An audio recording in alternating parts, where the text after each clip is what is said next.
How do you like you some Racing Fiend? Someone said that in the chat. I go, oh no, it's Racing Fiend. You know it's a Monday night if we're going to start with that song.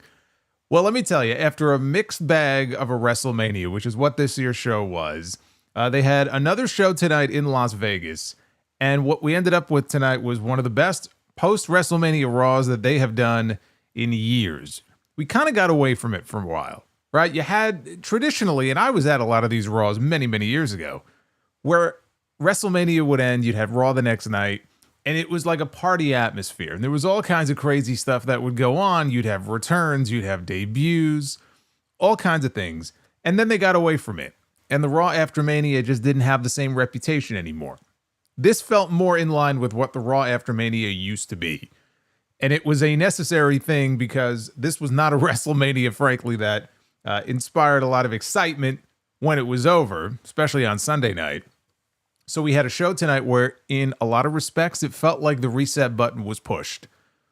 And it was a necessary move to make. And we'll start with what happened at the end of the show, because we had Seth Rollins and Paul Heyman out there. The new alliance that has been formed between Heyman and Rollins coming out of the Night 1 main event. And CM Punk came out. He was not going to let that lie. He went after them. Roman Reigns came out. But we had the big reveal of a new Paul Heyman guy.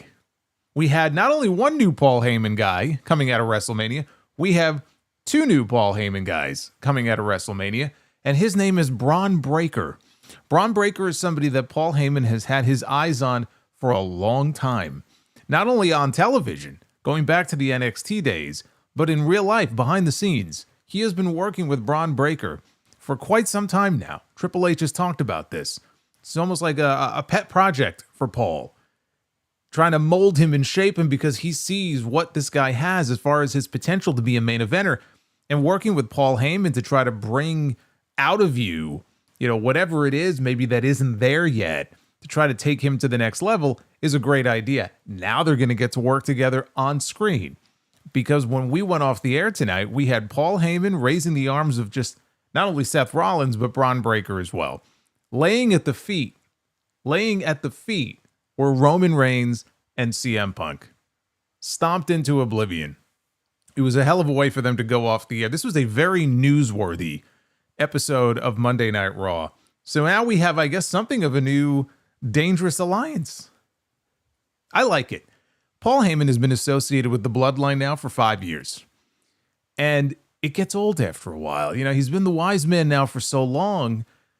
I'm ready to embrace the Dangerous Alliance era in WWE, which we really haven't seen from him. Usually he's associated with one person. There's been a few times before maybe he's had a couple of different people, but we're so far removed from that it was refreshing to see him on screen tonight at the end of the show with two people that he has not been associated with before.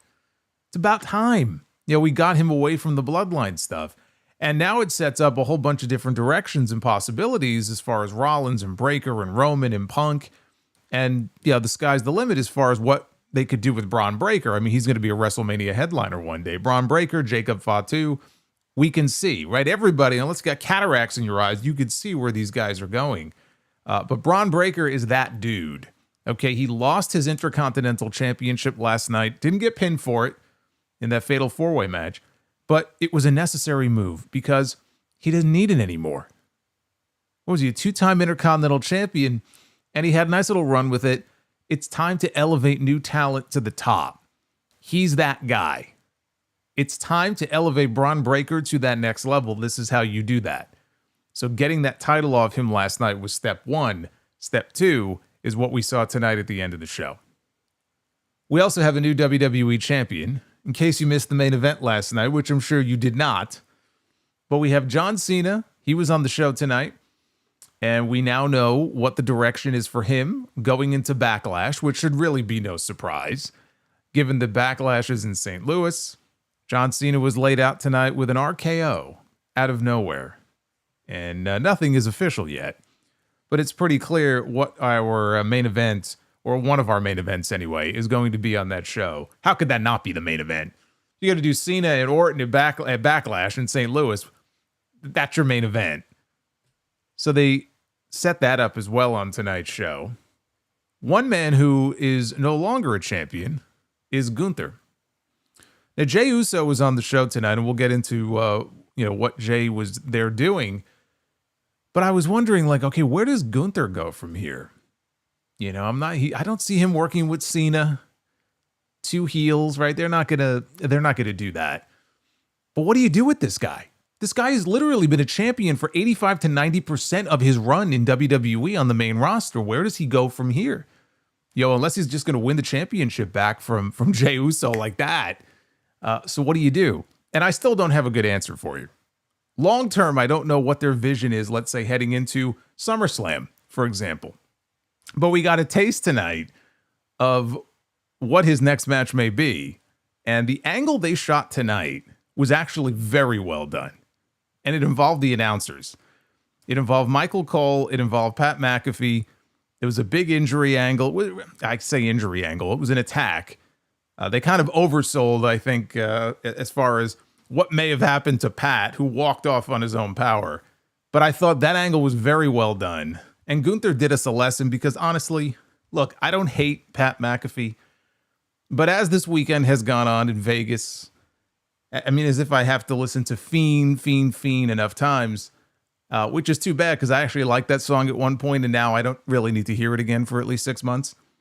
But, Pat can get a little grating on the nerves. The longer you listen to him, he can get a little grating on commentary sometimes. So I had a big smile on my face when I was watching Gunther out there locking Pat McAfee in a sleeper hold. And Michael Cole, of course, is freaking out. We're going to get into the angle. I just thought the entire thing was very well done. They do these angles every now and then. I remember many years ago, they did something similar with Taz and Jim Ross and Jerry Lawler. When you do it sparingly and you do it the right way, it can be very effective. And now, the announcers, more so now than ever, or at least in many years, I should say, they're able to show more of their personality. Michael Cole at one time was like the most hated man in WWE before he even turned heel. But Michael Cole now, a lot of people have come around on him. He's getting the respect, that people feel he's been owed for all these years because he's able to go out there and be himself and have fun. And him and McAfee, they have fun together because they're like best friends. So that makes it a lot easier when, the crowd is really invested and they like these people. And that's what I think made the angle so effective. So that kind of came out of nowhere tonight. That gives you a sense of what the short-term direction looks to be for Gunther coming out of WrestleMania. We had several returns on the show tonight as well. Sami Zayn was back on the show. Rusev, worst kept secret, it's Rusev Day. He was back tonight on the show. JD McDonough, back with the Judgment Day after that wicked injury a couple months ago. Becky Lynch, who just came back at WrestleMania last night, already turned heel on Lyra Valkyria. And oh, by the way, we have new women's tag team champions again. So Becky Lynch goes heel tonight.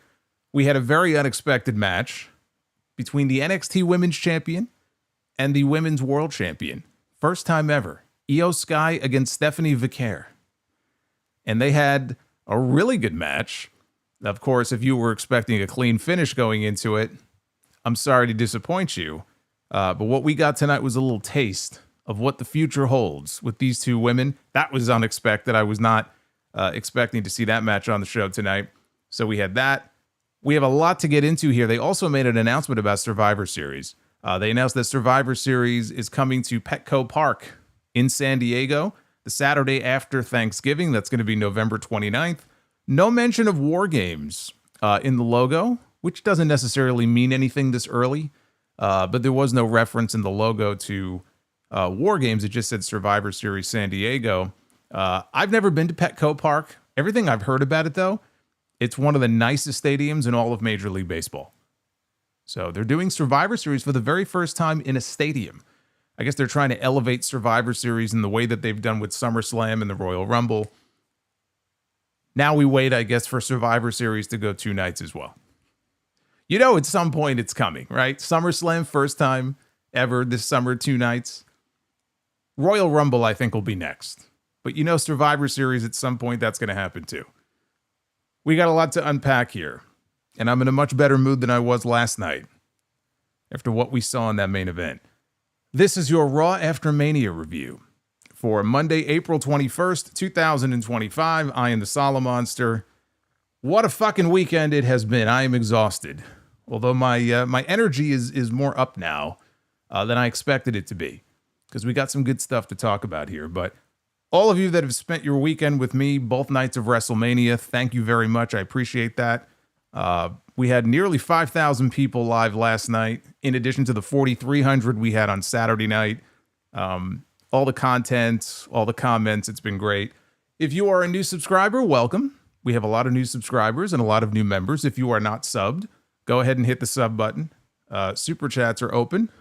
You will see them popping up on your screen periodically. There you go. So as we go along, we'll cycle through the super chats. Your support is always appreciated. I will be reading all of your messages, if not now, a little bit later on. So get them on in and let me know what you thought. It's the amazing Gunther. Gunther's here early. Jerry Lawler loves Gunther the Magnificent. All hail Gunther. Gunther is here early tonight. From David Thiering. David's been with us every single night. David's been hanging in there with us. Thank you, David. Oh, man. All right, we got a lot to unpack here. Power Spying Games, thank you as well. You're awesome. Let's start with the new undisputed WWE champion. The 17-time world champion, John Cena.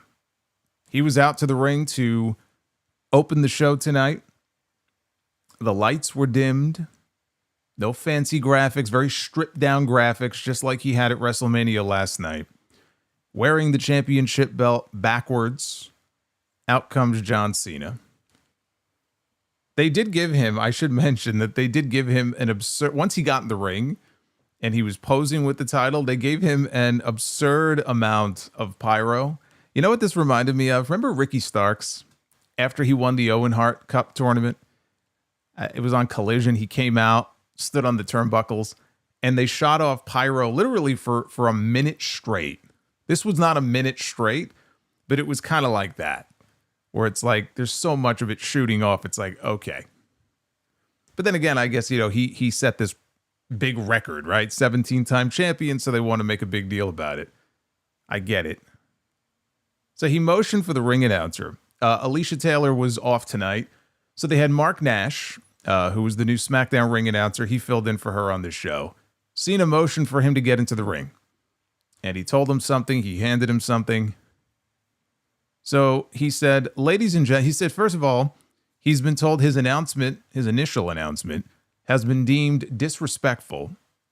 And he said, ladies and gentlemen, please welcome the greatest of all time, the never seen 17, gracing Las Vegas with his presence for the final time, the last real champion, John Cena.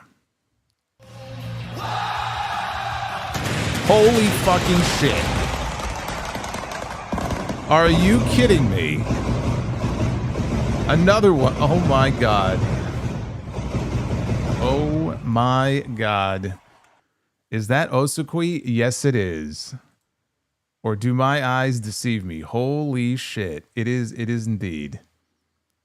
Osukwe with a $500 super chat just blew the doors off this place. Can't stay. My kids got strep throat. Just showing some love. Have a great review, bro. Look at that. Just in and out. Wow.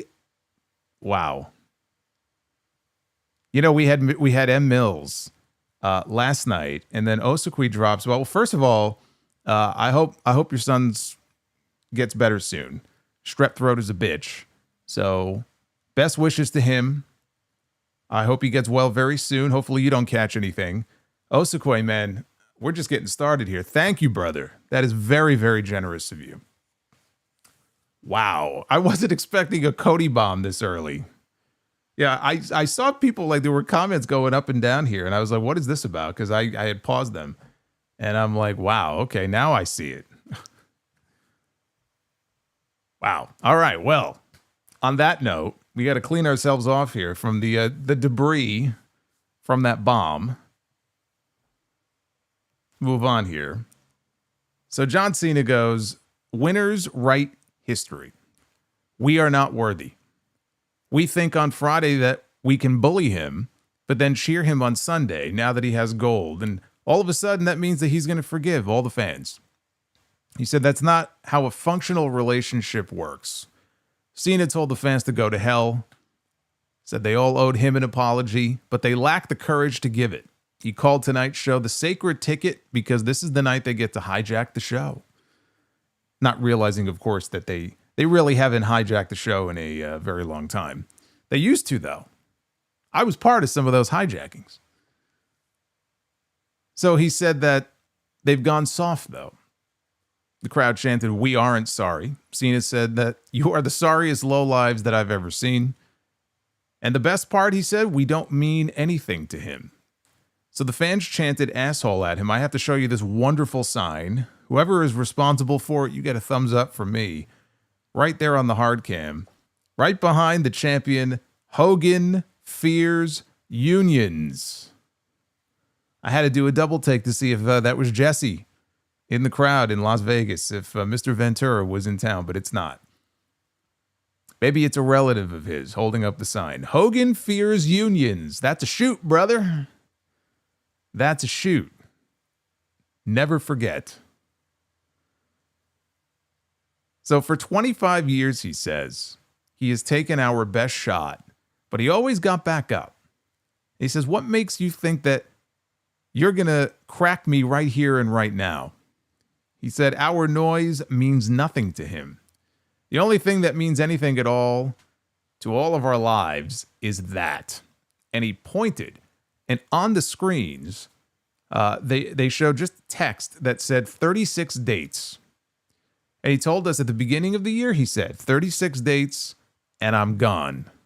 So let's count down the time that we've already lost. He said, Netflix debut, Indianapolis, which was the Royal Rumble, Toronto, which was Elimination Chamber, Brussels, Glasgow, London, Las Vegas, Las Vegas, Las Vegas. That being tonight. He goes, we're down now to 27 matches. Actually, I'm sorry, I take that back. He said 27 dates, not matches.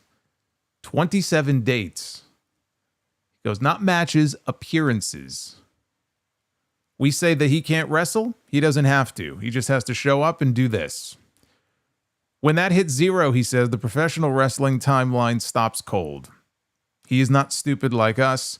He knows there will be another Monday Night Raw and we will decide on another champion. But the title held by Bruno Sammartino and Roman Reigns, the title taken from him in Chicago by CM Punk, the title held by Triple H and Shawn Michaels and Stone Cold Steve Austin, comes home with him. Says, I am the last real champion of the WWE. And getting this was the hard part. The rest is a cakewalk. All he has to do, he says, is keep playing us like the puppets that we all are. Because the best chance to save ourselves was Cody Rhodes. Now, when he mentioned Cody, the people booed. Now, they are still in Las Vegas. What I am curious to see is when they leave Las Vegas. And the first time we see Cody back on TV, and I don't know when that's going to be, they may keep Cody out for a while, right? Cody's not getting an immediate rematch with Cena. Cody's been running pretty hard anyway. I wouldn't be surprised if they wanted to give him some time off. I'm not so sure it wouldn't benefit his character to take a little bit of time off, right? Not months and months. I mean, they're going to need him back, but there's no rush, you know, unless they have an immediate program set up for him. And I don't really know what that would be right now because he really should want to go back after John Cena after what happened.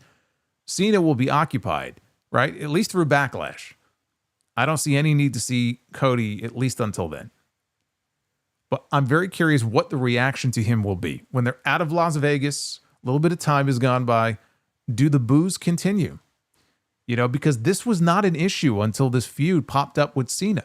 The crowds were still reacting positively to Cody. Only recently has this become a thing. And, you know, usually he's able to overcome it. If he gets booed in a promo, he'll come back and get the people back on his side.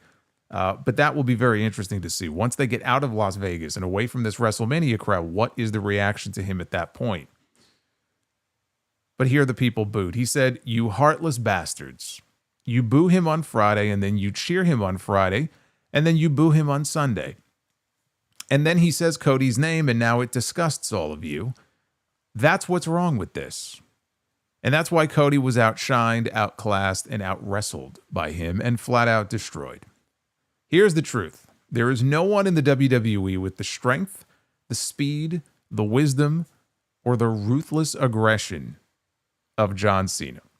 And when he said ruthless aggression, there was somebody else who debuted during that ruthless aggression era. Same year, in fact.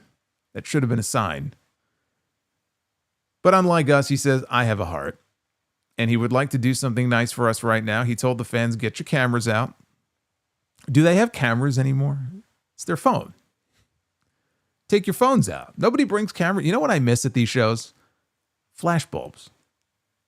All those big like WrestleMania moments, and you would see all the flashbulbs going off. Like, I miss that. Can we go back to that? But he says, take out your cameras. You're going to want to remember this moment. Make sure to get a great picture because the last real champ is here. And then you could see slithering into the ring behind John Cena is Randy Orton. And Cena turns around and Orton drops him with an RKO out of nowhere. And with that, Orton picked up the WWE title. He posed with it over Cena's body before laying it back down on him. And there it is. There is your Backlash main event. Randy Orton and John Cena. One more time. At least one more time. We might get it more than once. Remember, there's a Saturday Night's main event later next month. But at least one more time for the WWE Championship. And I can remember a time where I was sick to death of seeing John Cena against Randy Orton. I lived through it. I'm sure a lot of you lived through it. Maybe you loved it. It got to the point with me where it had go-away heat with me. I said, if I don't see another John Cena-Randy Orton match for another 10 years, it'll be a day too soon. Well, guess what? It's 10 years later, and I'm ready for it because now the roles are reversed, right? Time has gone by. It's Cena's last hurrah. He's the heel. Orton's the babyface. He's going into his hometown. I don't know what the quality of the match is going to be. Again, Cena is not the performer in ring that he used to be. But if you're going to put together a major match between two longtime rivals and you have to pick a place to do it, this is the place to do it. St. Louis, right? Big PLE, main event, title on the line. You're not going to get a better atmosphere than that. So that's the right move to make. It's not official yet, but obviously that's where we're going with this. There was no Travis Scott on the show. Thankfully, he was not needed. I do like the idea each week, whenever we see him, the idea of Cena counting down the dates. I've got 20 dates left. I've got 15 dates left. So I like that. He is still threatening to take the title home with him. So that should, in theory, create drama now with every title defense. You know, people wanting to see someone save the championship and beat Cena to bring the title back home.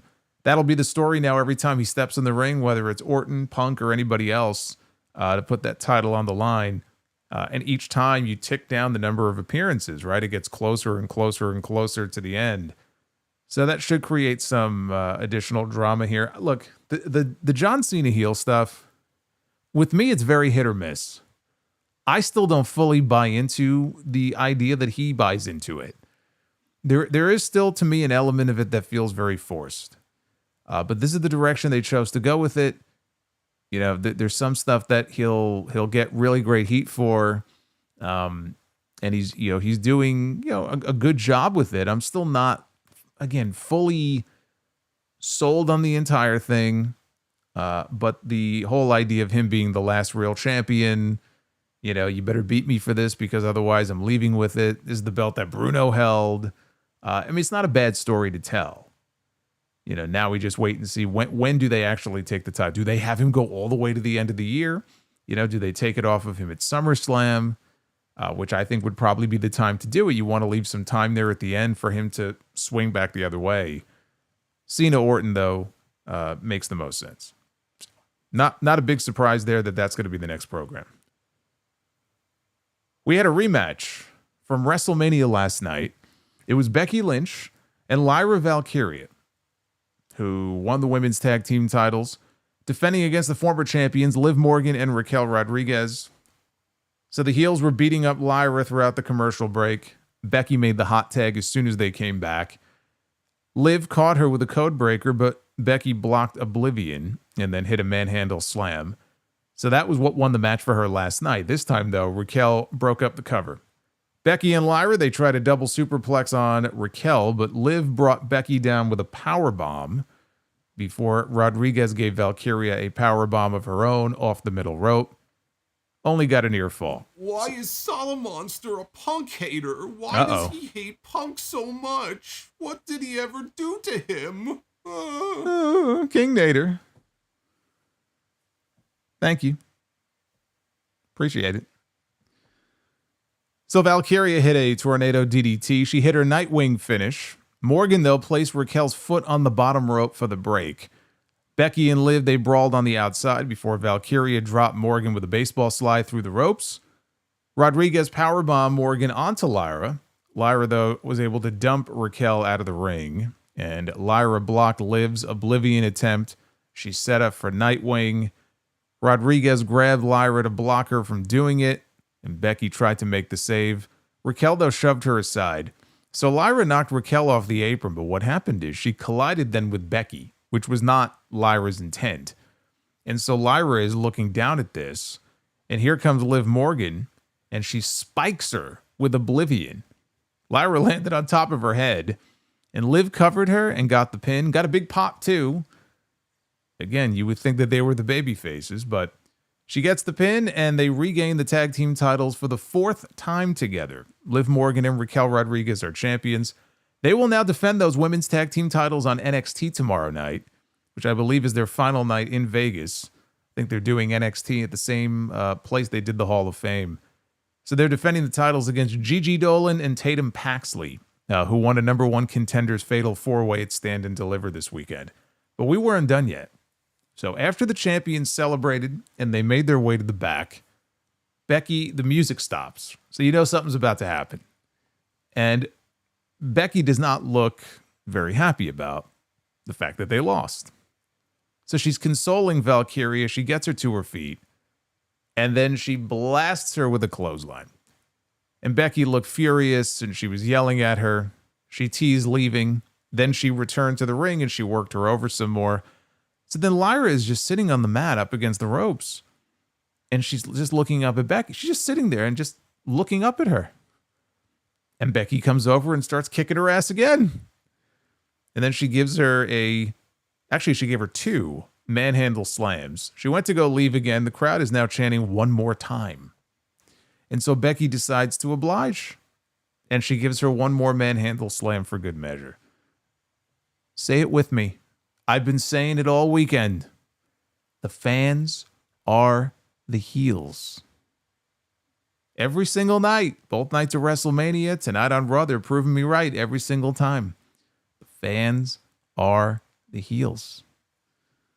I have no issue with the way they did this. Some people might look at this and go, what the hell was the point of the tag team title change on Sunday? The point of it was, number one, you had Becky's big return. She wasn't going to lose in her return. I mean, did you really think Becky Lynch was going to come back and lose in her first match? So they had the big moment on Sunday, and then they immediately ran the rematch back, took the titles off of them to set up the angle that we had post-match, where she's very frustrated, and she just attacks Lyra and goes crazy. It was all set up and designed to play out the way that it did after the match here. So I had no issue with it. And plus, you got to save some stuff for TV. They obviously wanted to load up this episode of Raw with a whole bunch of shit, which they did. And so I understand that. I didn't have an issue with them doing it that way. I like it. And the reason I like it is because Becky Lynch and Lyra are, I think, going to work a proper program for the Intercontinental title where she wins the title from Lyra. And I think that accomplishes two things. Number one, both women's mid-card titles, okay, they're mid-card titles, but you still want to do something with them to establish them early on, that they have some level of importance. They have failed to do that so far. They have failed with the U.S. title, and I don't blame Chelsea Green for that, but they have failed to do that with the U.S. title. They have failed to do that with the Intercontinental title. It's been very lackluster. There is something to be said for having at least one of those championships on a major name to try to really get it established. I almost liken it to John Cena when he did the U.S. title open challenge 10 years ago, ironically. I think putting that title on Becky and letting her have a run with it for a few months is fine, so long as at the end of all this, she puts over Lyra. And that's the other thing that I think is good about the idea. When all is said and done, the hope is that Lyra beats Becky and she's more over and looked at as a bigger star because of that. And in the process, it elevates this mid-card championship to something other than just whatever the hell it is now.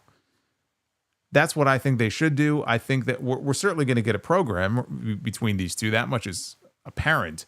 Where Bayley fits into this, though, we'll have to see. They said that they announced Bayley had some sort of shoulder injury, which again is all the work, but she's going to be out for a while.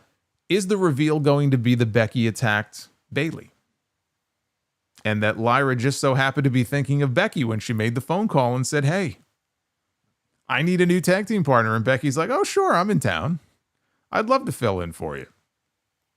It probably will be revealed to be Becky. Maybe not, though. You know, if they want to go back to Bayley and Roxanne, it would be very easy to say that Roxanne Perez was the one who attacked Bayley, because it seemed like we were heading in that direction, and then they completely went cold with it. They could heat that back up, and when Bayley comes back, you do Bayley and Roxanne. And that could be the way to introduce Roxanne to the main roster. And you do a program with her and Roxanne. So either one works. As far as the tag team titles, they could still have Alexa Bliss and Nikki Cross come together to challenge for those championships. There was a lot of talk long before WrestleMania that was the direction. That was probably going to be a match on the show. You saw the little glitches during Alexa Bliss's, segments. Clearly there was going to be some kind of connection there with the Wyatt Six. We haven't seen any of them. Alexa Bliss disappeared after the Elimination Chamber. The Wyatt Six has been missing for months. For what? Because of one injury? Whenever they're ready to re-debut them, it could be as soon as this Friday. If Alexa Bliss is going to either be a part of the Wyatt Six or associated with them in some way, they could do that program post-WrestleMania and have Alexa and Nikki come together to challenge, for those titles. Because they're not losing them on NXT tomorrow. So, again, if you care enough that you even give a shit about what they do with the tag team titles, I'm just saying that's a direction they can go in with them. It just amazes me that Alexa returned at the Rumble and got the reaction that she got, and how little they've done with her since then. You would hope that when she does reappear again, she'll still be over at that level, and the shine won't be completely off. Because what a waste, to not do anything with that. I have the best moveset. Hey, Nick Grosso, thank you. For the 1999, he's got the best moveset. The new World Tag Team Champions, The New Day. Row, row, Roman Reigns gently down the stream. It's King Nader again. Row, row, Roman Reigns gently down the stream. It's King Nader again, Roman. Down the stream. Oh, man. You guys are awesome. So, it's your boys, The New Day. They make their way out to the ring. Xavier Woods told the fans to get on their knees. Get your mind out of the gutter. Get on your knees, raise your hands, and scream out, "Thank God for the New Day." Kofi said there's no tag team alive or dead better than the New Day. Is it wrong of me that I was expecting Zombie LOD to make their way down to the ring? I was wondering where he was going with this statement here. We haven't had an undead tag team in this company. We've had dead tag teams, but we have not had undead tag teams in WWE. So the Alpha Academy interrupted. You might argue they're a dead tag team. Maxine Dupree reminded us that Alpha Academy beat the New Day in 60 seconds the last time they had a match together. She told New Day to put the titles on the line tonight, and Xavier Woods said no. Maxine asked if the Minutemen were scared, And that was enough to convince them because Kofi all of a sudden accepted their challenge. So a referee ran out and they were getting ready. We were about to have ourselves a World Tag Team title match when the lights went out. And then, for the first time in 5 years, Rusev appeared. Not Miro. Rusev appeared on WWE television, and he had new music. New Day bailed. They got the hell out of there. As Rusev hit the ring, he laid out Otis and Tozawa. Otis tried firing up. Rusev, though, dropped him with a thrust kick, and then he locked on the Accolade. And the referee tried to pull Rusev off, and he eventually released the hold, and the crowd chanted, Rusev Day. The crowd popped big when they saw, because it had his name on the screens. So when they realized who it was, they did pop big for him. He looked like he slimmed down a little bit. He looked, frankly, in the best shape that I remember seeing him in. I mean, that'll happen when you wrestle, 3 matches in 5 years. So, he looked great. He got a great reaction out there. I'm hoping that we get more of the Redeemer character, something similar to that he was portraying in AEW, because I think there was still a lot of potential, in what he was doing with that. We just didn't get to see him enough. He didn't exploit that character enough. So if we got something more along the lines of that, as opposed to like the comedy Rusev Day stuff, I think that would be, much better off. A little odd having him come out here in this spot, but not so much when you really think about it, because, they want him working with some lower level guys, middle of the card guys that he can go in there and beat easily, and have easy wins against. And also him and Otis, I think, can have a fun match. I wouldn't call that a squash. I'm sure we'll get that TV match in the next couple of weeks. I think Rusev and Otis could be a fun match, but, again, it's someone for him to beat. Beyond that, I don't know. I don't know what his direction will be. That I don't know. But, right now the Intercontinental title is on a heel. It looks like he's going to be a heel. So I'm not sure where he goes after the Alpha Academy stuff. I'm assuming he's on Raw. Who's to say he won't show up on Friday, though, and do the same thing on SmackDown? The only thing is, if Aleister Black is returning on Friday, and I'm sure he is, I'm sure that's who those vignettes are for, I don't know that they want him and Rusev on the same show. So I'm assuming Black will be on Friday. Rusev will be exclusive to Monday. As exclusive as one could be in the current era of this WWE brand split. Whatever the hell it means at this point. Is there even a brand split anymore? It's more like a loose brand split. Dominic Mysterio, Liv Morgan, and Raquel, they were celebrating each of their title wins in the Judgment Day clubhouse. Finn Balor entered the room, and he looked at Dom, and he looked at the title. And we had a little bit of a tense moment here. Morgan said that, look, the important thing is that the title is back in the family. That's the most important thing. We have the title in the Judgment Day. And Balor smiled and he said, what happens in Vegas stays in Vegas. So he told Dom he would be out there with him later for his match, and he called him champ. And so, at least for the time being, all was well. All is never really well in the Judgment Day, but at least in this segment it was. So then we had still the Women's World Champion, Io Sky, making her way out to the ring for a rare in-ring promo. We don't really get to hear from her, just her in the ring for a live promo. Promos are not what makes Io the best in the world. But she had the chance to go out there and address the audience. This is coming off of one of the top 2 matches all weekend at WrestleMania. This was my favorite match of WrestleMania. The triple threat that ended night 1 was excellent. And the story, obviously the story was much bigger and the big twist ending. As a match, though, this triple threat match that opened night 2 was the best match of WrestleMania weekend, as far as WrestleMania matches go. So it's interesting also, they mentioned that she became the first female Japanese star to win a match at WrestleMania. And then it made me very sad when I realized that Asuka is 0 for 6? I think Asuka's 0 for 6 at WrestleMania. I just remember she had that undefeated streak coming up from NXT, and the first thing they did was they had Charlotte Flair beat her.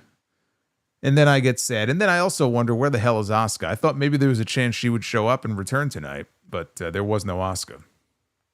So Io said last night was the best night of her career. She is over the moon because she beat the best there is, which means she is the best. And she got loud chants of "You deserve it." Rhea Ripley tried to forget her. Bianca Belair tried to forget her. But now all of the fans will never forget her because she is the genius of the Sky. She is Io Sky, and she is the Women's World Champion. So a very basic promo here, but the fans were paying respect to the woman who every step of the way in this storyline was disrespected. She was the third wheel. She was pie face. She was slapped. She was shunned. Now she's still the champion. So she was interrupted by the music of the NXT Women's Champion, Stephanie Vicaire, making her Raw debut. And oh yes, Stephanie was here. And she got a great reaction. She got into the ring to congratulate Io on her win.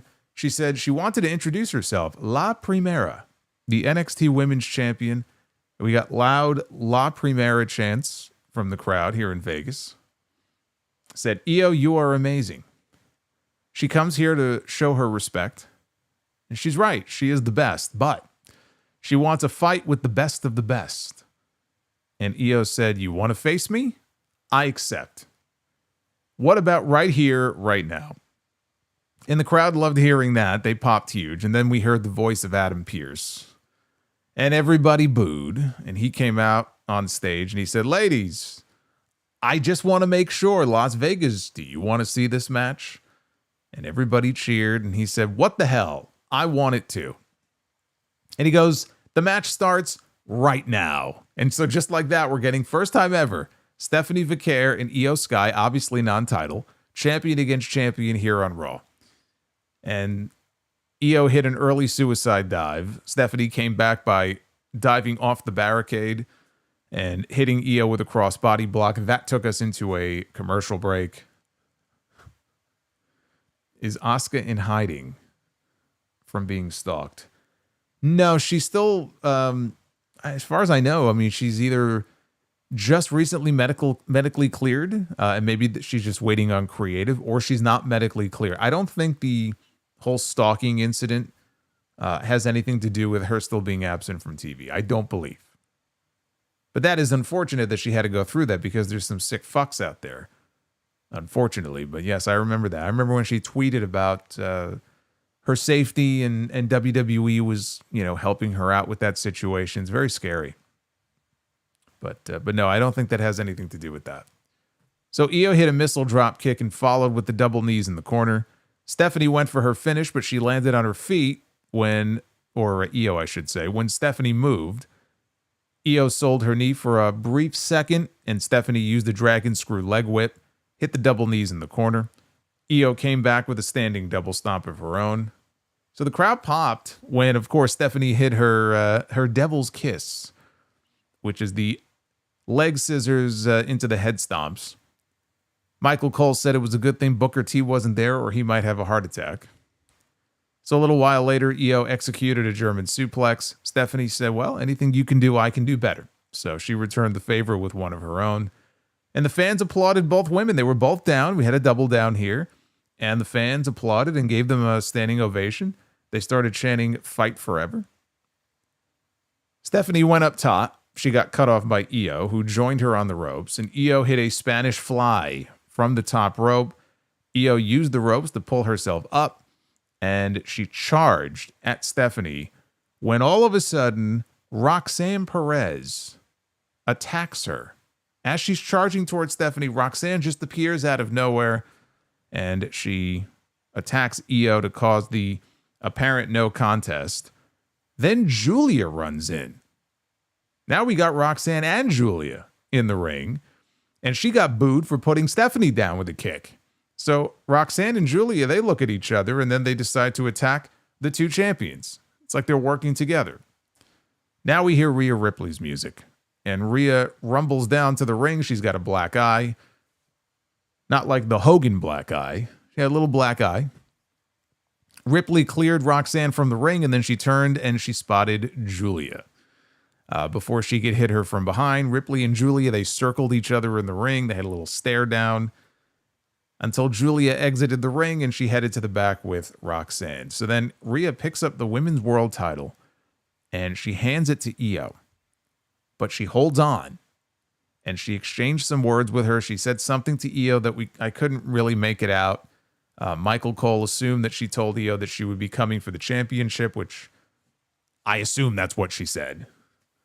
They got almost 15 minutes here for this match. We got a shit finish, but I wasn't expecting a clean finish here because who do you beat? You don't want to beat Io and you don't want to beat Stephanie. So I wasn't shocked by that, but we got 15 minutes of good shit until the no contest. And this was only a tease of what's to come in the future. The first, hopefully, of other matches that we will have between these two women. It's just, you look at the talent in this segment. Like, look at who we had here. Io Sky, Stephanie Vicaire, Julia, Roxanne, who's very good, Rhea Ripley. We didn't even have Jordan Grace here. Look at the talent they have on the main roster right now. You could throw Bianca in there too, Naomi. You look at the talent they have on the main roster right now and couple it with these women that they have waiting in the wings in NXT, and any of these women right here that we saw tonight can be on Raw tomorrow, on Raw next week, and fit right in. I'm surprised Roxanne isn't already up. Stephanie will make her way up when the time is right. Julia will make her way up when the time is right. Jordan, you see others in the pipeline there. Zarya, Sol Ruka. You have all these different people in NXT, right? Kalani Jordan and Lola Vice, and the list goes on and on. But just an incredible wealth of women's talent that they have, and has nothing. That's to say nothing of anybody they could sign and bring in, like a Mariah May, who supposedly wants to come to WWE. Like, forget that. Just look at who they have here and now. So the future is very exciting with all the different matches that we could see. Interesting to see Roxanne and Julia working together. I don't know where that's going to go. The little tease we got of Rhea Ripley and Julia, I mean, sign me up for that. That could be a WrestleMania match. They played a music video after the commercial break for the new World Heavyweight Champion, Jey Uso, with highlights throughout his career, up to his World Heavyweight title win on Saturday. They used a Macklemore song for this, which was certainly a choice for a Jey Uso video. It just, I don't know, didn't seem to really fit. It's not a bad song, but it's like a Macklemore song for a Jey Uso video. Okay, sure, why not? So he entered through the crowd. He was yeeting. The music stopped, and he paused forever. I thought maybe he forgot what he was going to say, but he was just pausing because they do the gimmick now where he waits to see if the crowd chants one more time. When they do, they play the music, and he starts yeeting all over again. So we got like 7 minutes of yeeting here. He said the road wasn't easy. He gave it all he had to beat Gunther at WrestleMania, and he made him tap. But he's very grateful he finally has this title on his shoulder. So he's going to show up every week, and he's going to put the work in like he always has. And the fans gave him a respectful reaction. And then Sami Zayn's music interrupted. And Sami walked out. He was wearing a polo shirt. And Sami hugged him, and he admitted that it was hard to miss WrestleMania. I've been gone for what, like 8 weeks? And then missing WrestleMania was very hard. He almost didn't even come to Las Vegas, but he had to. He had to make sure that he was the first one to stand in this ring, look Jey in the eye, man to man with that title on his shoulder, and tell him how proud he is of Jey. Because you're my brother. You're my dog. You're my dog. You're my oos. And you deserve that. And then every single person in this arena, they know that Jey deserves it too. He goes, you know, this is the Raw after Mania. I don't want to get all sentimental here. We're here to celebrate. And he told the truck, hit Jey's music. And Sami went to one corner and he's posing and yeeting. And Jey goes to another corner and he's yeeting. And then Sami got off the ropes early while Jey was still posing. And he stood in the middle of the ring. And you could hear it in the crowd. Like you could hear the reaction because that's what wrestling fans have been trained for. They assume that Sami Zayn is about to turn on this fucking guy. And he's standing there and he's looking up, and we're just waiting for Jay to climb down from the turnbuckles, and he does. But Sami just hugs him, right? It's all good. Here comes Jimmy Uso. He comes down to the ring, and they all did their special handshake. Jimmy and Sami, they raised Jay's hand, and they played Jay's music again. So we got even more yeeting, and then they left the ring together. I was watching Sami like a hawk here. I had my eyes on him the entire time. I don't trust this guy. I just don't trust anybody in wrestling. Anybody can turn on you at any given moment. Like, the camera guys could be outside the ring talking to each other, and like, I would expect one cameraman to beat the other one over the head with his camera. Like, I would hate to work in an environment like this where anybody at any given moment could just drop you like that, like a bad habit. So I'm watching Sami Zayn. That's what they wanted you to, feel. They wanted you to feel like, shit, something's about to happen, right? Just tease it out. The seed has been planted. But I'm glad that they didn't, go through with anything, at least not here on this show. It just, there's so many people that have turned heel. Do we really need Sami Zayn to go heel right now? Down the road, maybe. But I mean, for the love of God, how many fucking heel turns do we need? Like, John Cena just turned heel. Seth Rollins just turned heel. Braun Breaker turned heel on this show in the main event. Becky Lynch turned heel on this show. Kevin Owens turned heel a few months ago. Can we not? But the seed has been planted. And Sami doesn't have to be a heel, by the way. If they want to do that first title match with him and Jay, it does not have to be Sami turning on Jay. In fact, it really wouldn't make a lot of sense unless they just do a jealousy angle. You weren't supposed to win it before me. That doesn't work, though. The story works better if they're both baby faces when they do that first match. If Sami loses and then he snaps and he goes heel, then there's a real reason for him to just finally lose his mind. And I hadn't even really thought of this, honestly. When I was thinking about like potential challengers for Jay coming out of WrestleMania, I think of Seth Rollins. I hadn't even thought about Sami Zayn. I really didn't give that any kind of serious consideration. Sami has never been a world heavyweight champion on the main roster before. So that intrigues me. And there is a story there. There's a lot of history between these two men. But please, we don't need a Sami Zayn heel turn in order for this to work. Oh, Naomi. Yeah, thank you. I forgot about her too. I forgot all about Naomi. They aired a commercial. I have to mention this. And I had a couple of people ask me for my thoughts on this. I didn't see the trailer for this until today. There is a new series, a docuseries, coming to Netflix this summer called WWE Unreal.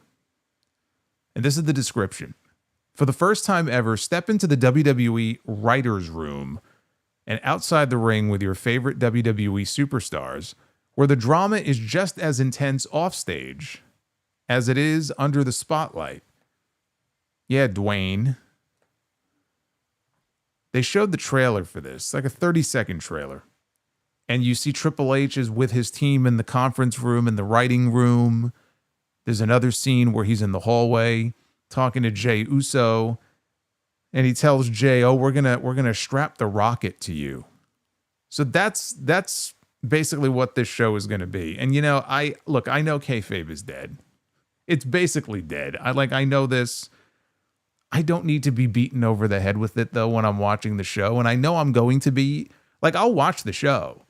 But even if I didn't watch the show, we're going to get a million fucking commercials for it on Raw and SmackDown every week. Who I feel bad for? Honestly, I feel bad if you're a little kid watching this show. Because if I were a little kid again watching wrestling for the first time, I would hate it. And I guess I would have no concept of it because I wouldn't know any better. But I would just hate the idea of watching this show and then being inundated with commercials showing, pulling the curtain back and showing the magic behind the curtain. I just think that sucks. For all the old farts like you and me who are, older and watching this show, it really doesn't matter. It's not like we don't know that this shit happens, but If you're a little kid and you're seeing that, I don't know. It feels wrong to me. It just feels wrong. Could be an interesting series, though. So Jackie Redmond interviewed AJ Styles in the back, and he called his loss to Logan Paul a tough pill to swallow, but he was moving on and he planned on bouncing back. Good for you. Karrion Kross and Scarlett interrupt, and again, he got a noticeably good reaction from the crowd. You could hear the crowd in the building. They cheered when he appeared on screen. When he showed up at ringside for AJ's match last night, there was a noticeable cheer for Karrion Kross. There's something here. Finally, it feels like this man, he actually had, like, this character has life. And it's something the fans might actually be able to get behind. And Scarlett, by the way, I have to say, Scarlett in this segment was incredible. I just have to say that. So they show up. Kross was not happy about Row Roman Reigns gently down the stream. about Roman being rowed down the stream. Row Roman Reigns gently down the stream. Bobby's World. Thank you, Bobby's World, for the 21. He was not happy about what AJ just said. He called AJ the best of us. You're the best of us. And your loss only legitimized Logan Paul. Styles said he didn't want to go back to being that guy he was a year ago. When I looked at myself in the mirror a year ago, I hated what I saw. I hated that guy. He says beating Logan with the brass knuckles, if you would have used the brass knucks last night, it would have been a meaningless win. He didn't want Kross to bring him down with him, and he told Kross maybe you should deal with him yourself. And AJ left, and they lingered on Kross. Scarlett was kind of holding him back, and Kross said, maybe I will. And he smiled. So it looks like we are on the verge here of getting a babyface Karrion Kross against Logan Paul. I'm here for it. Like, that intrigues me. Because it really does feel to me, Kross, for the first time in his run in this company, is on the cusp of an actual, like of a push. But I don't just mean, oh, the company's going to push him. I mean, like, resonating with the fans. The one thing that's been missing this entire time, and I think a lot of it just has to do with the presentation of his character. Because if you look at any of the videos and promos and stuff that he does on his own on social media over the years, he's charismatic, like they're very well done. It hasn't translated to television. He hasn't really been allowed to apply that on TV yet. And I always felt like if we could see that version of Karrion Kross come through on the screen, like he would get over. It's a very intriguing character in that way. And I also would like to hear and see more from Scarlett too. She's just always sort of in the background. And it feels like, okay, they're on to something here. Now, I don't know if you saw because I tweeted out a link to it earlier. There was a rant that went viral with Kross on the WrestleMania recap show last night. After AJ punched him in the face and then he lost to Logan Paul. And he stormed into the show. It was Sam Roberts and I think Megan Morant. And I want to read this to you because this was very well done. It just did a very good job of blurring the lines between fantasy and reality. But you have to know, in all the things he was saying, there was a lot of real emotion in there. So it was smart to kind of play off of that and make people think, oh, this might be real, like he's shooting. But this is what he said. And he had Scarlett with him there. He sat down at the table and he told Sam Roberts that, he maybe I should have just started a YouTube channel because he's going off on like Logan Paul. He won the match and all the attention's on him. All the years he spent becoming a wrestler and training and trying to get over, maybe I should have just started a YouTube channel, he said. Let's talk about what Logan Paul represents, the shortcut. Feels so good to be here. Feels so good to be in the business, thinking about all the funerals that I wasn't able to attend for the last 11 years in this business, all the holidays that I missed. I could have just started a YouTube channel, could have just pumped in there with AJ Styles or jumped in there. Feels really good. It's awesome. And then Scarlett spoke and she said, do you guys know we have 25 years combined experience? And what are we doing on WrestleMania? So Kross then tied his comments into the storyline with AJ Styles. Said, all I asked Alan to do was for once not think just about himself. Think about everybody in the back. Think about the professional wrestling fans. And then later on in the segment, he talked about some advice that he got from Bill Goldberg back in 2021. Goldberg told him to just be a good soldier. So I decided to be a good soldier. You know what happened? They released me. And then I come back. You know what being a good soldier gets you, everybody? Here, just in case you're wondering, you want the back scoop here? Being a good soldier gets your time cut. Being a good soldier means that people come up to you and say, hey, you got any great ideas? Yeah, here it is from Scarlett. No. That's a little too great. We're looking just for good ideas. That's for those guys over there. That's what being a good soldier is. Being a good soldier is coming to your hometown where you cut your teeth when you got started and not being on the card. So then he also said WWE ignored fans who wanted him to replace Kevin Owens in the open challenge against Randy Orton at WrestleMania. He says it's all about viral moments now. That's what it's all about.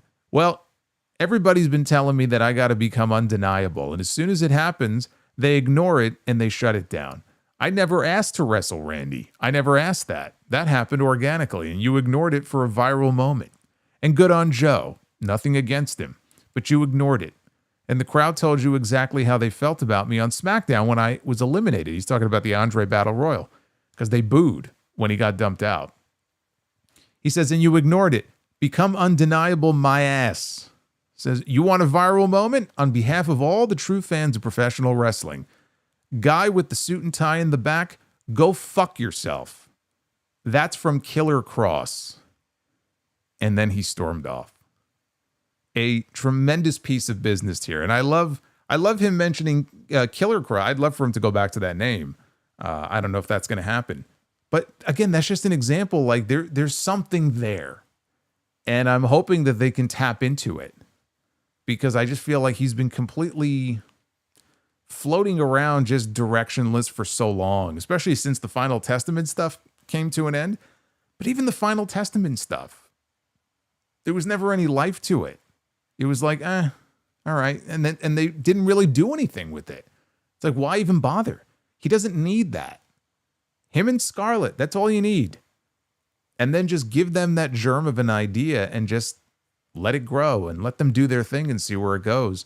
And for the first time, it really feels like they're actually doing something. I hope it works.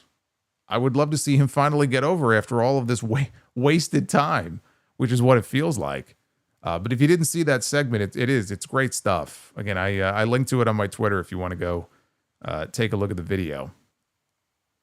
So they returned from break, and then we got one of the best segments on the entire show. Gunther was at ringside. He was in his street clothes, and he's yelling at the announcers, yelling at Michael Cole, yelling at Pat McAfee, and the fans are chanting, "You tapped out." So Gunther gets in Michael Cole's face. Cole was not doing himself any favors because he was kind of standing up to him. He stood up in his chair and he goes, he's basically in so many words saying, Gunther, you tapped out. I actually like the fact that Cole was standing up for himself and not like cowering in fear. He was defending himself because he kept asking him, like, what's your problem? What's the issue? What's your issue with us? So anyway, Gunther ends up knocking his headset and his glasses off with one shot. He knocked the headset and the glasses off his head. Pat McAfee tried to interject, and Gunther shoved him down. Cole turned to look at McAfee to make sure he was okay. And in that moment, Gunther grabbed Michael Cole, and he put him in a sleeper. And he was in the sleeper for probably not even 5 seconds before Pat McAfee made the save with a forearm shot. And the crowd cheered. So now officials and producers, they're making their way, down to ringside to try to get between them. And McAfee, he backs off. McAfee, though, made the mistake of turning his back. And as soon as he turned his back, Gunther grabbed him and he put him in a sleeper hold and he took him down to the ground. And he had it really cinched in. And these officials, they're desperately trying to get him to free McAfee. He will not let go. He had him in the sleeper hold for a good amount of time. Put it this way, he had Pat McAfee in the sleeper for a hell of a lot longer than Jey Uso had Gunther in the sleeper before he started tapping out at WrestleMania. So the fans are chanting, fuck you, Gunther. Eventually he lets go. And they have some referees and they follow Gunther through the crowd and out into the back. So I'm thinking, okay, they just did this big injury angle. They're going to have to, carry McAfee out of there or something. But he actually got to his feet. Now, it took a little while, but he got to his feet and he was selling it like he was choking and he couldn't breathe. He's like, spitting, and he's trying to sell the effects of it. And there was a whole group of guys. At first, when I looked up, I said, shit, are these just fans that just got over the barricade that they're legitimately trying to hold back? And then I'm looking at them and I'm like, okay, it looks like the guys from his show. So I think it was just a bunch of his friends and co-hosts from his show, but they were having to be restrained. It was just like mass chaos all over ringside here. So the camera stayed on McAfee. Michael Cole goes over. He's checking on him as well. They go to commercial. And again, I'm using my trusty VPN. So I'm watching what's going on during the commercial break. And during the commercial break, Michael Cole, Adam Pearce, all the officials, they're helping McAfee to the back. And again, he's trying to sell the effects of this, but he's also smacking hands with fans and stuff as he's leaving. He kept kind of, he would pause and he'd be hunched over and it's like he's choking. So they all make their way to the back. And somebody sent me a link to this. And I had a very good laugh at this.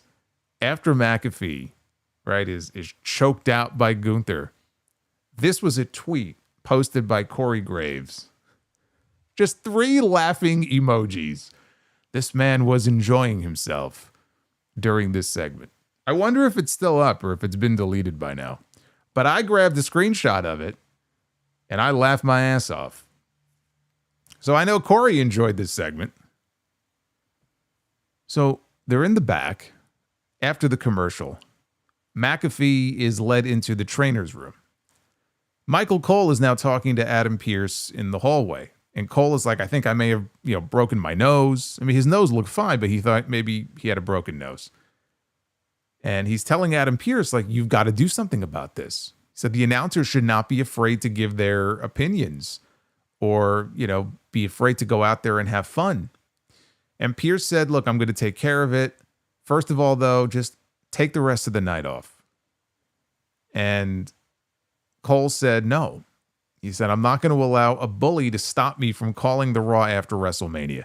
And you could hear the crowd in the arena. They popped huge for Michael Cole when he said that. And he began to make his way back out into the arena. Now they cut back to ringside and we see Joe Tessitore. And Tessitore is at the announce desk. And, and they, again, made it look like he was called into action very unexpectedly. He didn't even have his jacket on or anything.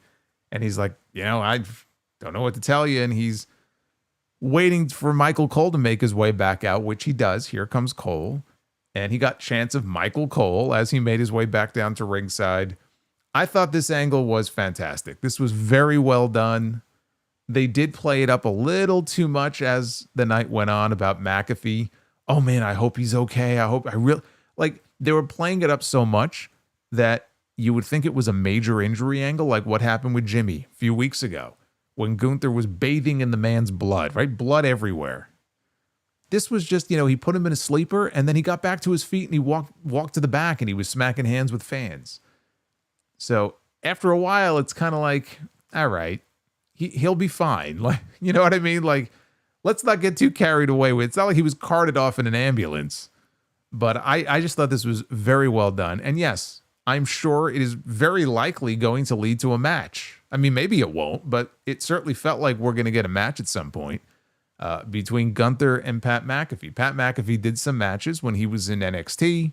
He had a WrestleMania match, I think, with, was it Austin Theory, I think. Actually, with Vince, right? He also wrestled Vince in that horrible match. So it's not like he hasn't been in the ring before. We've seen him wrestle. And he is popular. When he got to his feet, people were chanting his name. They were cheering for him. I put a tweet up that just said, Gunther, the hero that we need. And why do you hate Pat? So I don't hate Pat. Pat just gets on my nerves sometimes. When people get very defensive though, when you make comments, I just said Gunther was the hero that we all need. He took out Pat McAfee for the remainder of the show tonight. We ended up with Joe Tessitore and Michael Cole on commentary, which they made a very good team for the remainder of the show. But this angle was great. And I'm not worried about Gunther. Triple H, if there's one thing that Triple H has demonstrated, he obviously sees the value in Gunther. The fact that this man has spent 90% of his career with a title around his waist tells you how they view this man. I'm not worried about him all of a sudden he's going to be marginalized, going to be buried, too far down the card, right? At some point, he's not going to have a championship for a certain amount of time. You're going to have to find other things for him to do. This segment is going to get a lot of attention. It's going to get a lot of eyeballs.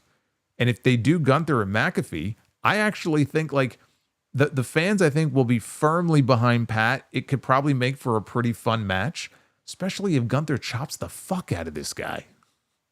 Like, I'm fine with that. If they want to do it as a one-off match, what's wrong with that? Right? I can have fun. It's okay to have fun. I think that could be fun. Now, what the direction for him coming out of that would be, I don't know. I don't know what they're going to do with him as far as his next program. I don't see him challenging for a championship again anytime soon. This will be the first time that we see Gunther in a completely different position, not involving a title. So I am curious to see what that looks like. This was excellent stuff, though. I really enjoyed this.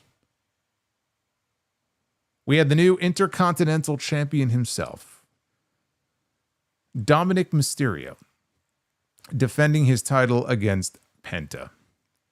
Dom had control through a commercial break. Penta came back, hit a Mexican destroyer. Balor was at ringside. He was encouraging Dom, but Penta wiped out Balor with a Hurricane Rana off the apron. As Carlito distracted the referee, we had the return. Oh no. We had the return of the learning tree.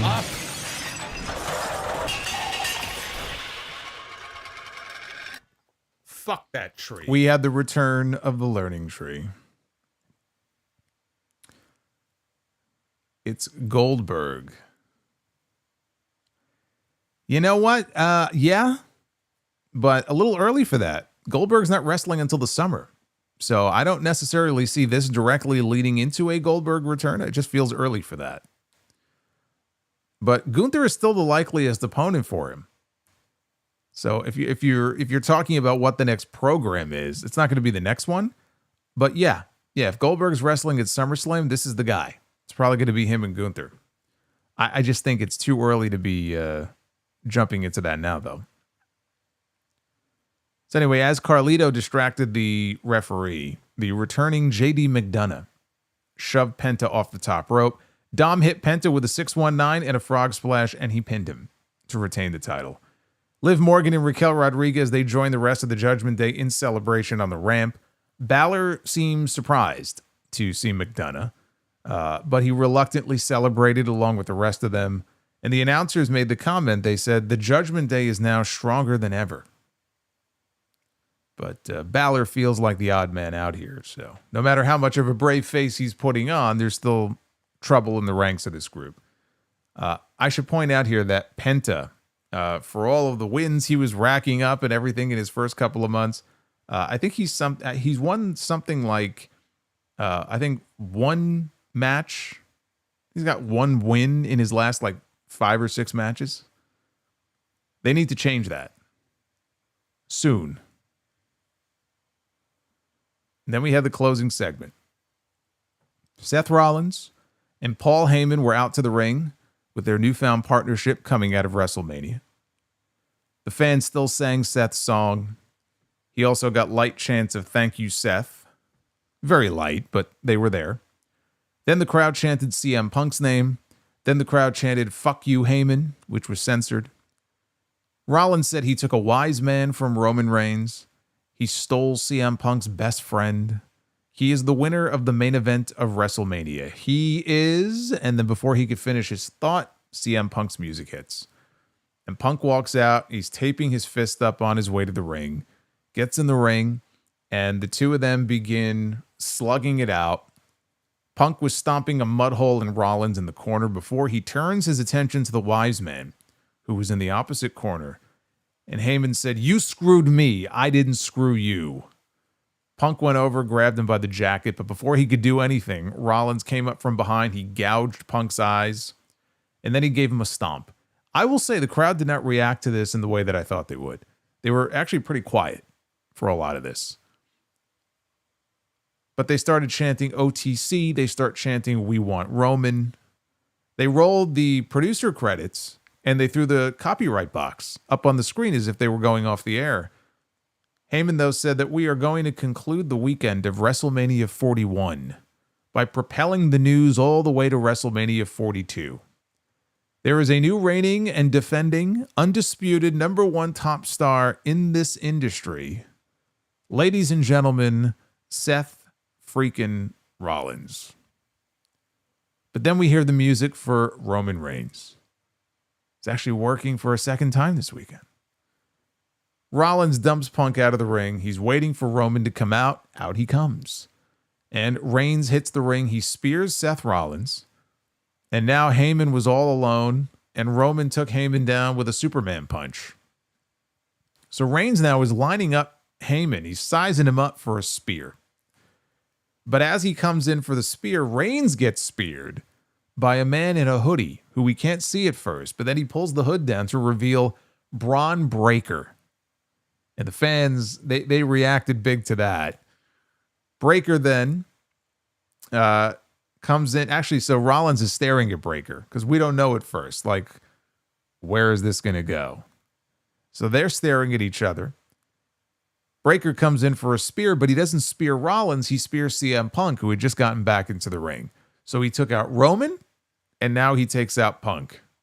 Rollins starts laughing. He puts his arm around Braun. We have a new Paul Heyman guy. We have actually two new Paul Heyman guys, Seth Rollins and Braun Breaker. And so Rollins is pointing at Roman outside the ring. He's, oh, look, he's over there. So Breaker goes outside after him. Roman, though, catches him with a thrust. But then Roman, falls back down to his knees. He's still holding his ribs. He's hurting.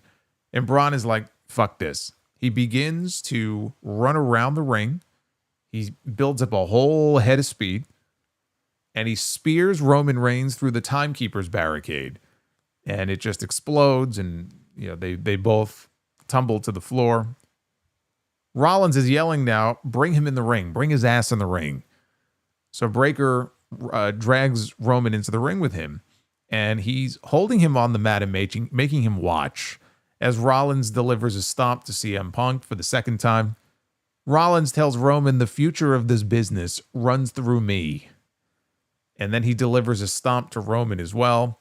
And the show faded out with the shot of Paul Heyman, Seth Rollins, and Braun Breaker standing in the middle of the ring, all standing tall together. That was fucking awesome, is what that ending was. Remember 2 years ago, there was an episode of NXT where Paul Heyman was on the show and he was interacting with Braun Breaker. And he actually introduced him out to the ring. I don't think he managed him. It was a match against Carmelo Hayes, I think. I don't think he managed him, but he came out and did the ring introduction. He introduced Braun Breaker out to the ring. I don't even remember why he was there, but I thought of that after I saw this. This has been something like even in storyline that you can trace back at least a couple of years. Heyman was talking him up as this big blue chip prospect. Man, we got our eyes on you. You're going to be a big star one day. And so here we are now 2 years later, and Braun Breaker is a Paul Heyman guy. Braun Breaker is a Paul Heyman guy behind the scenes as well, because Heyman's really been working with him for a while. He's been sort of his, I guess, consigliere, you might say. He's been, he's been there to teach him and I guess try to bring something out of him that, maybe he just didn't have in him before. But he's had his eye on this guy for a while. So storyline wise, it's not really hard to explain, but it's just it's refreshing to have Paul Heyman, recruiting new talent, new clients, I guess you would call them, outside of the Bloodline universe. He's just been attached to the Samoan dynasty here for so long. Roman and Solo and the Usos. It's been 5 years. You know, it's time. It's time for him to start working with new talents and forming what can be now a new age version of the Dangerous Alliance. We haven't had this in WWE.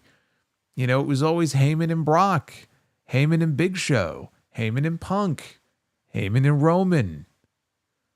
There was a period of time many years ago where they tried. They did Cesaro and they had Curtis Axel, and that just didn't work. And all due respect to Curtis Axel, you know, he's no Braun Breaker. This guy is a star of the future. He just needs that little extra push.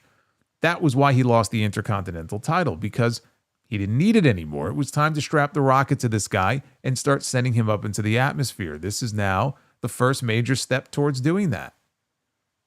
And now Braun Breaker all of a sudden goes from holding the IC title and working with the Judgment Day to being involved in what will be one of the top 2 programs and stories in the entire company.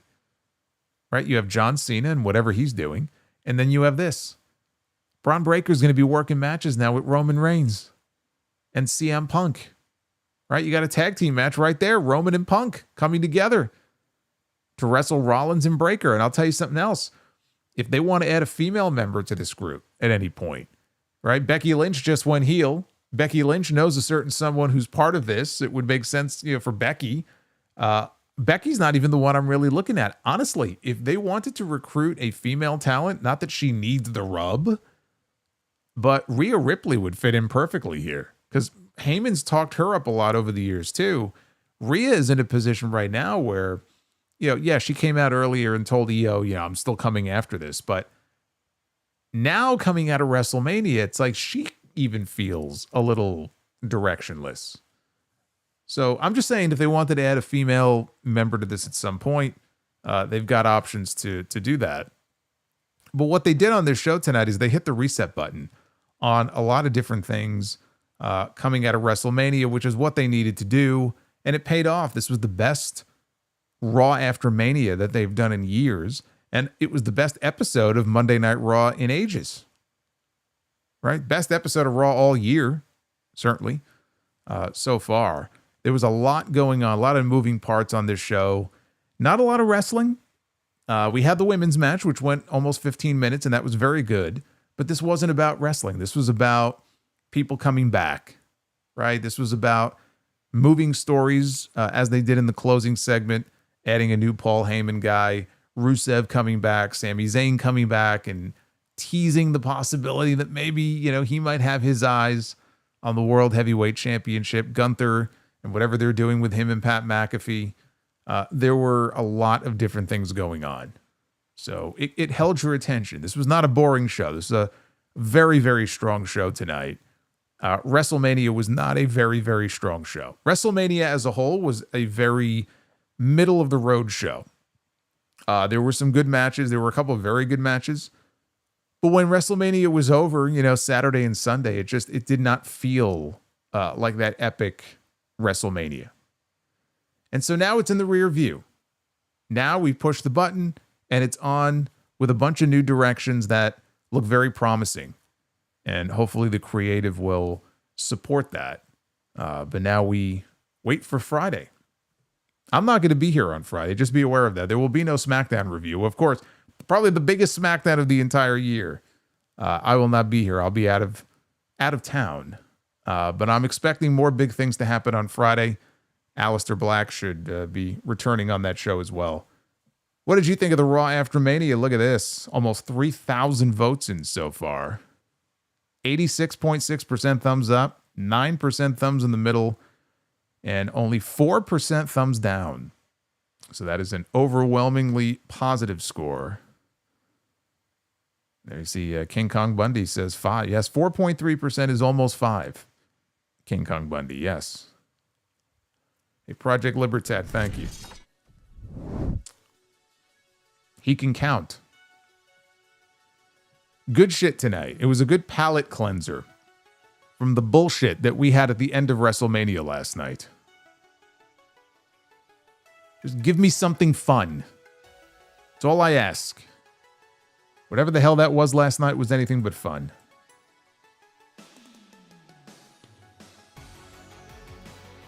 Hey, Damo. Welcome to the channel, Damo. Enjoy your stay, brother. Been having fun all weekend here. And again, you guys have been awesome with the support. So I thank you. If I had a hat, I would take it off to you right now. All right, let's take a look at your messages here. Any questions, comments? Where do you think the new Dangerous Alliance may be headed? Let me know what you think. Crypto and Poker says, unlike Vince, Triple H made Mania Week about himself. Owen Curtis fell asleep watching the stream last night, dreamt that you turned heel. Well, why not? Everybody is. I may as well turn heel too. You would support bad matches and booking decisions and would interfere on TV when things were getting too good. It was great heat. That sounds like an interesting dream. You're dreaming about me, huh? I don't know. Hey, Dried Chicken, what's going on? John Cena wants to destroy pro wrestling in the United States of America. Just imagine Cena and the Death Riders form an alliance to destroy pro wrestling. Let's not and say we did. Also, I'm making a bold prediction. John Cena will be part of War Games before he retires this year. That's assuming they do War Games. They didn't mention War Games at all in the commercial for Survivor Series, but if it is April, it is very early. I would have no issue with them skipping War Games for a year if they didn't really have the story to support it. It's too early to know if that's going to be the case, though. And as far as like Survivor Series being outdoors in a stadium, it shouldn't matter. I mean, we've had Hell in a Cell matches in a stadium. We've had Elimination Chamber matches in a stadium. So I don't think that's going to make a difference. Chris O'Neill, Sami Zayn heel turn is imminent. Everybody is turning heel. Fans are heel. Look at me. Look at me in House of Glory. I'm the commissioner. I'm a babyface. I'll never go heel. I'll always do the right thing. Dry Chicken says, Becky Lynch turns on Lyra Valkyria and the crowd cheers. We're back to pre-pandemic days in wrestling. Crowds cheering for the heels. The fans are the heels. Diego Vasquez. Can't believe I manifested Pat getting attacked. Jerome Eugenio, Rusev might win the Speed title if booked correctly. I don't even know who the Speed champion is right now. Who is the Speed champion? I know Sol Ruka has the Speed title for the women. Who has the Speed title for the men?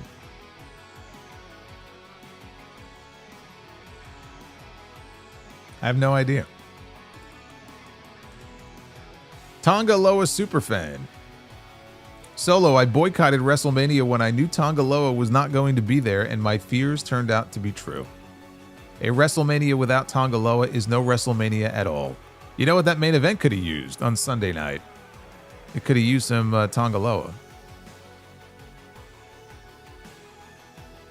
Solomonster with the nut shot to JD on TNT tomorrow. Oh, Dragon Lee. Okay, thank you. So Dragon Lee is the Speed champion. I had no idea. Isaiah says, how much do I need to super chat to get you to add Kane and RVD to the tag teams in Be the Booker? They were one of my favorite teams. Are they not in there? Send me like a tweet or an email reminder, and if they're not in there, I'll try to add them for you. Brother Fluff Salisbury, that may be the first time that a Michael Cole chant broke out since the Raw after WrestleMania in 2013, when the fans took over the Orton and Sheamus match. Yes, we did. We started a wave that night. I remember it well. That was quite the show. That was the same night, I believe, that Dolph Ziggler cashed in his Money in the Bank, if I'm not mistaken. Celerot. Unpopular opinion, but I think Xavier Woods is more talented than Kofi. I mean, they're both talented. I don't know that I see one as overwhelmingly more talented than the other. They're both talented. JRG. I noticed about WrestleMania was that there were 0 segments and just back-to-back matches. But Raw, there was only very few matches and mainly segments and promos. Do you think WrestleMania needs segments too? I think you do, just to kind of break things up a little bit better. But they've been replaced now by just sponsor stuff. You know, it's all about sponsors and it's very, very corporate. It's more corporate now than ever before. But I also don't think you need like comedy segment. Like Vince used to love doing his comedy. Just shove all the legends in a segment and have them do stupid shit. Like, I don't miss that. Arabian Night, maybe we get a new sort of dangerous alliance with Rollins, Breaker, maybe add Cross. And one more, maybe Becky. Cross, though, deserves a shot in the limelight. Cross and Scarlett. Off is the direction you can fuck. Thank you, Jeff. Oh, by the way, that reminds me. I'm glad that popped up, actually. So this is hilarious. So I talked in the WrestleMania review, about The Rock interjecting himself completely unnecessarily into the storyline, and it ended up really being not only unnecessary, but rather meaningless in the grand scheme of things, because there were any other ways you could have explained Cena going heel if they wanted him to go heel. But it's like, okay, so you figure Rock will be at WrestleMania. Rock's not at WrestleMania, and how ridiculous that is, right? Apparently they had shirts. I saw a photo. They had t-shirts in the WWE World store that said, finally, The Rock has come back to Las Vegas. They actually had shirts made promoting Rock's return to Las Vegas. And he wasn't even at the fucking show. That's pathetic.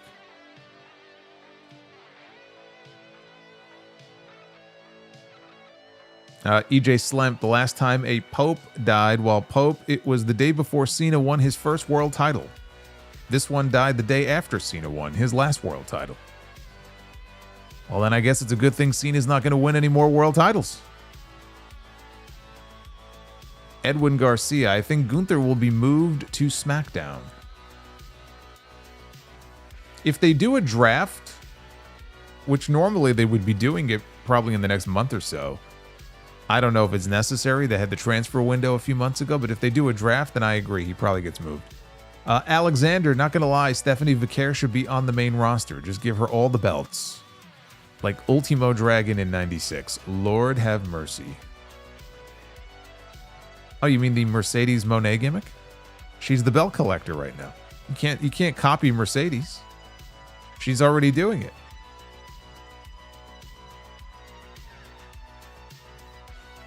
Thank you, by the way. We have hit our goal in the chat, so we have unlocked an extra round of Be the Booker.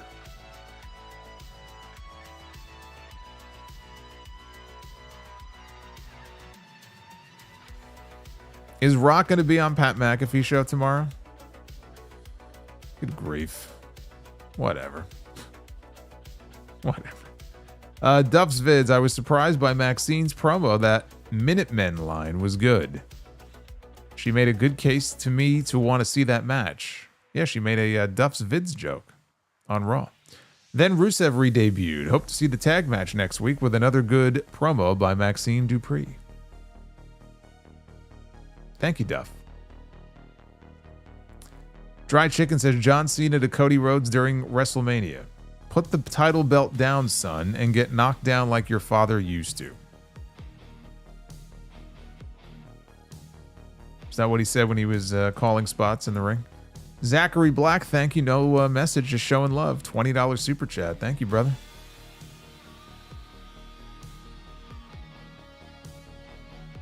JDF VA, Dream Machine Racing Queen returns. Amazing content, Solomonster. Thank you, JDF. I'm glad you enjoy it. It is a great song. Holiday 197, hey Solo, pitting Breaker with Heyman was a good move. He can feud authentically with Roman and Punk, who are top stars. Also, Cody's loss may signal a heel turn. Oh God, not another one.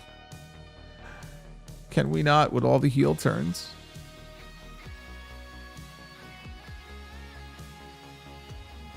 Jeremy Rose says, Redline, Dream Machine, let's go. I'm sensing a lot of love for that song at the beginning.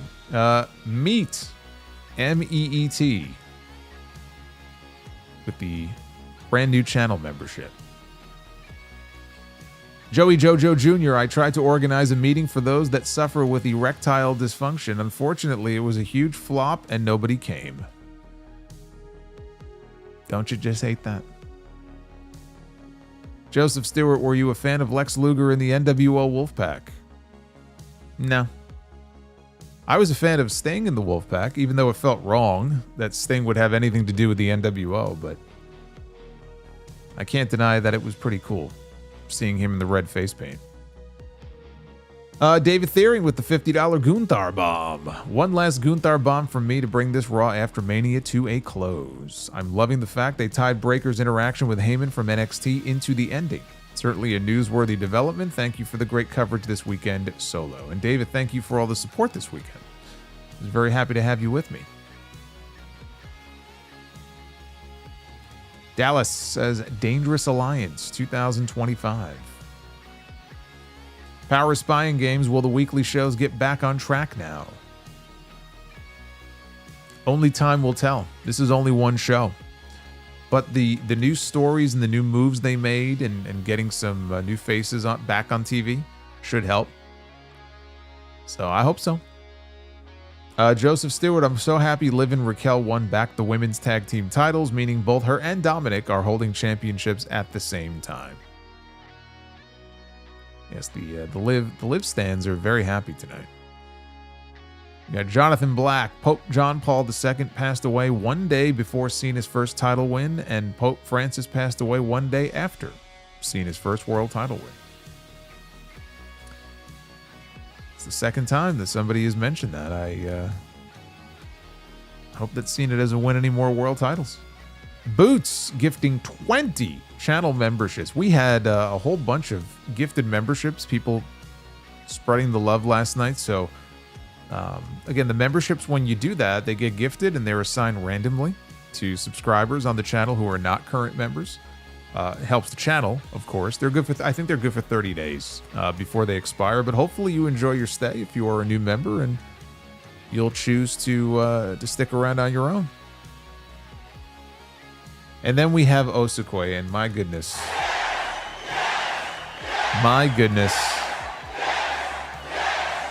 I know he had to duck out early, and again, I hope his son is feeling better very soon. Strep throat is not fun, especially when you have a podcast like this guy here.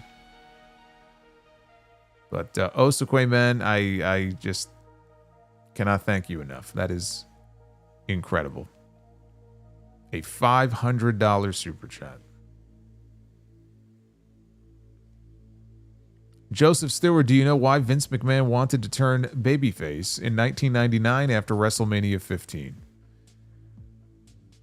I think that the story just called for it.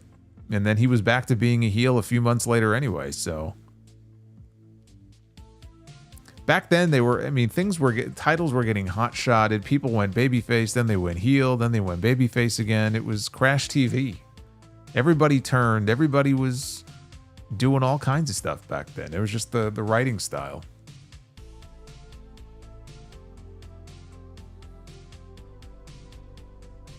Joseph. Hayes for Heyman Group, also night one. Oh, Carmelo Hayes. Also, night one equals WrestleMania 13. One match show. Much love, Brothers Solo. Jeremy. Seth beating Jay for the belt and Braun winning Money in the Bank. That would create some tension, I would think, in Heyman's group if they took the world title and then one of those guys won the briefcase. We got Robbie. Raw was better than Netflix. And then Robbie with another 5. Thank you, Robbie. Base Beer says, I think Wade is fantastic at the announce desk. Wade is very good. He's got a very distinctive voice. The comedic genius, does Gunther get added with Heyman or an NXT call-up? I don't think we want to keep piling on new members all at the same time. We want to at least spread them out. Maybe there's one more. Gunther, that doesn't fit. I don't think that works as well. I don't think that's necessary. Rizzo, Corey Graves immediately after that attack on Pat tweeted out, yes, I posted an image of the laughing emojis. I'm sure he enjoyed that. King Nader, thanks Solomonster for an amazing weekend. Happy Easter. Hope everything is well. Happy Easter to you as well. We had a great weekend. Probably the biggest weekend ever here on the channel, which is awesome. And we passed 86,000 subscribers. So thank you for that. Nick Grasso. 2 questions now that Becky is a heel. Does she join Heyman's group? Also, what do you think about Jeff Cobb? I forgot about him. Jeff Cobb joining Judgment Day as an enforcer when Balor gets kicked out. I like it. Imagine Jeff Cobb as Dominic's enforcer. See that? I like that. That I like. It's like when Shawn Michaels won the Intercontinental title and then he brought Diesel in, right, as his heater, right? He was the bodyguard. And then eventually Diesel actually won the Intercontinental title, although not from Shawn. It could be a similar dynamic with someone like Jeff Cobb, standing guard for Dom. Or down the line, maybe Cobb is the one, who beats him for the belt. We got to get him in the company and on TV first. We don't even know if he's going to the main roster. He may go to NXT first. King Nader, this one is for the kid. It says, Jey Uso made cry on his way to the ring. He'll get over it.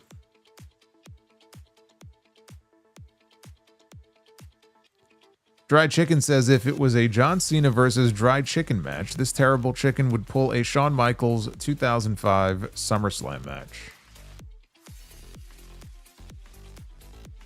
CNM with the $9.99. Saw a segment of your review of the WrestleMania 9 doc featured on MMA On Point video about the TKO ticket prices. Good to see you getting that recognition. Also loved Raw. I am so excited as a Seth and Braun fan. Yeah, shout out to MMA On Point. I think he's got over 1 million subs on YouTube. He did a video about the astronomical ticket prices at UFC events. And somebody linked me to it. He took a part of my WrestleMania 9 documentary review where I started talking about the WWE ticket prices, especially in Vegas for WrestleMania this year, and used part of it in his video. So that was very cool. So shout out to him. Anthony, how do you hold your pee during a stream for so long? The very last thing I do before I sit down is relieve myself. Not here in the chair, obviously, but when I know I'm going to have a long stream, and I don't mean that kind of stream, I mean a live stream here, I make sure that I am, I make sure that I take care of business. And he says, when do you think that you will retire? I did just retire. I retired from the full-time job 20 years in. I'm done. That's it. I just talked about this on the podcast a few weeks ago. You mean from this? Not for a while. Not for a while. Base Beerus says, Alexa Bliss disappeared after the Elimination Chamber, and Rock did too. Yeah, should we be concerned that there are multiple people who just vanished and have not been heard from? Shouldn't this be a bigger story?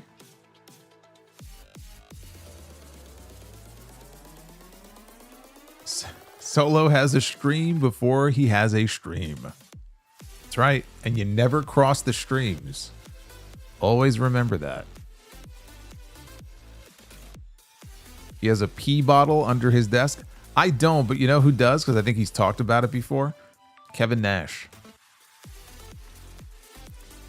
I guess when you get to that age, though, it's like you do what you got to do. I'm not there yet, though. Dog Lover, just when you think it's over, H pulls you back in. This was great, and I wonder more and more if Rock is more the problem than H. He is rarely mentioned.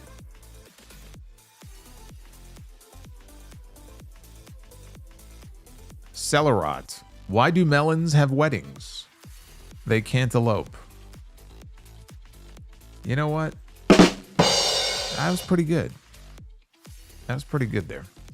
The Average Grunt. Idea for the El Grande Americano blow-off. A match with El Generico. No.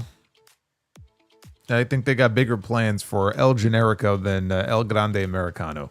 It looks like El Generico is going to be busy with the World Heavyweight Championship soon enough. I'd say that's a better idea. No bien. Base Beerus, Prime makes me gag. That was the sign. There was a sign at WrestleMania that says Prime makes me gag. That WrestleMania main event finish made me gag. Bobby's World. Look at that. Damn fun Raw after Mania for a change. Now that Mania is done, did you have a favorite entrance? Not gonna lie, I thought Logan Paul's entrance was kind of cool. Also nice to get Hendry's full entrance in a stadium. I thought Logan Paul's entrance was kind of lame, actually. But then again, I guess when you ride out on a zip line, anything else by comparison is going to feel kind of lame. Best entrance at WrestleMania this year. You know, it's hard not to go with Joe Hendry. Just being able to see him do that entrance in front of 60,000 people was pretty fucking badass. Best entrance at WrestleMania. I don't know. Did I have a favorite entrance this year? I mean, unless you want to count Austin driving to the ring and crashing into the barricade. That made me laugh. You know, I saw the video that somebody recorded.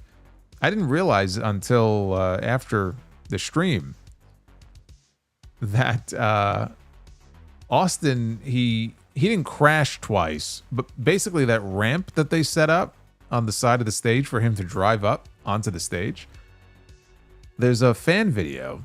He completely misses the ramp. I don't know if he just didn't see it. Like, he starts driving the ATV, but he drives it next to the ramp, and he almost drove into the stage. And then he had to stop, and he tried to back up, and he kind of got stuck, so they had to pull the ATV out. I don't know how he missed that. He may have been drunk. He legitimately may have been drunk. It's like, all right. I'm wondering, like, why did it take him so long? They played his music, and it was like a minute before he showed up because he missed the fucking ramp. He had to back up and go up the ramp. He had to be drunk. Terrible Dried Chicken. Aleister Black should be the acting leader for the Wyatt Six on Uncle Howdy's behalf until he returns. That faction needs new life.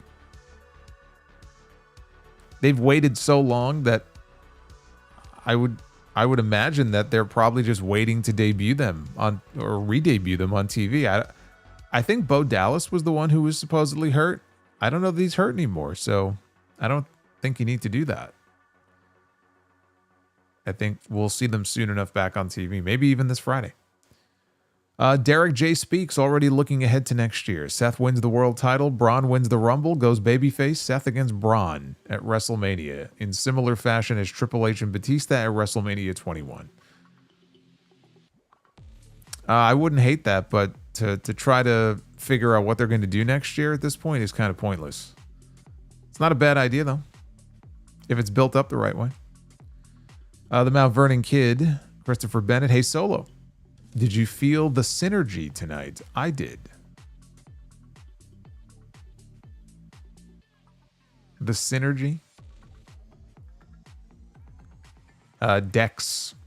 Do you think we could see the possibility of a of Rusev added to the new Paul Heyman faction because he would be a perfect fit. Would he though? I disagree on that. I think you already have a Braun Breaker in the group. What do you need Rusev in there for? Like two powerful ass-kicking guys? I don't think you need that. Holiday 197, a Breaker World Heavyweight title run with Heyman would be fun. He could dethrone Jay. Seth could step back, arguing that he won't be in the way for the good of the business. Well, he's already beaten Jay before once, hasn't he? Then Jay beat him. Bobby Means, I believe Roxy attacked Bayley at Mania. If so, I could see it being Roxy against Bayley at SummerSlam. The women's division in WWE is on fire, and Sol Ruca is money. The Soul Snatcher is a really cool move. It's a little telegraphed, but I think it's a really cool move. Bobby Means, thank you very much. Base Beerus, did you have any wrestling toys and gear as a kid? I had tons of wrestling gear. I had toy belts. I had the LJN figures. I had Hasbro's. Video games. Foam fingers. I had a foam Undertaker urn. I had all kinds of stuff. The Bret Hart glasses. I still have them. Hallelujah says, John Cena kept kayfabe alive last night. He never really changed, similar to The Undertaker. What do you think? He kept kayfabe alive last night. He never really changed. Similar to The Undertaker. I'm not sure what you mean.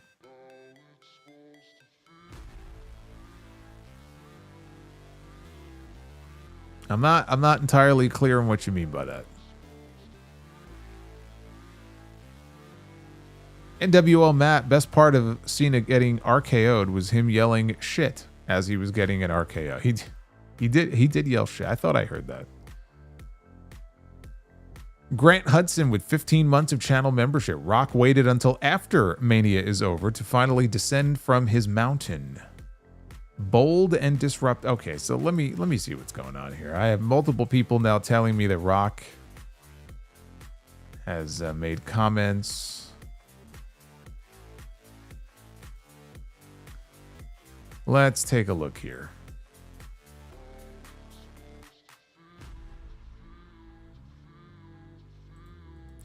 Let's see if I could find any Rock comments. So apparently Rusev has signed a 2-year deal. For those wondering the length of his deal with WWE, it is a 2-year contract. And his wife Lana signed a WWE Legends deal.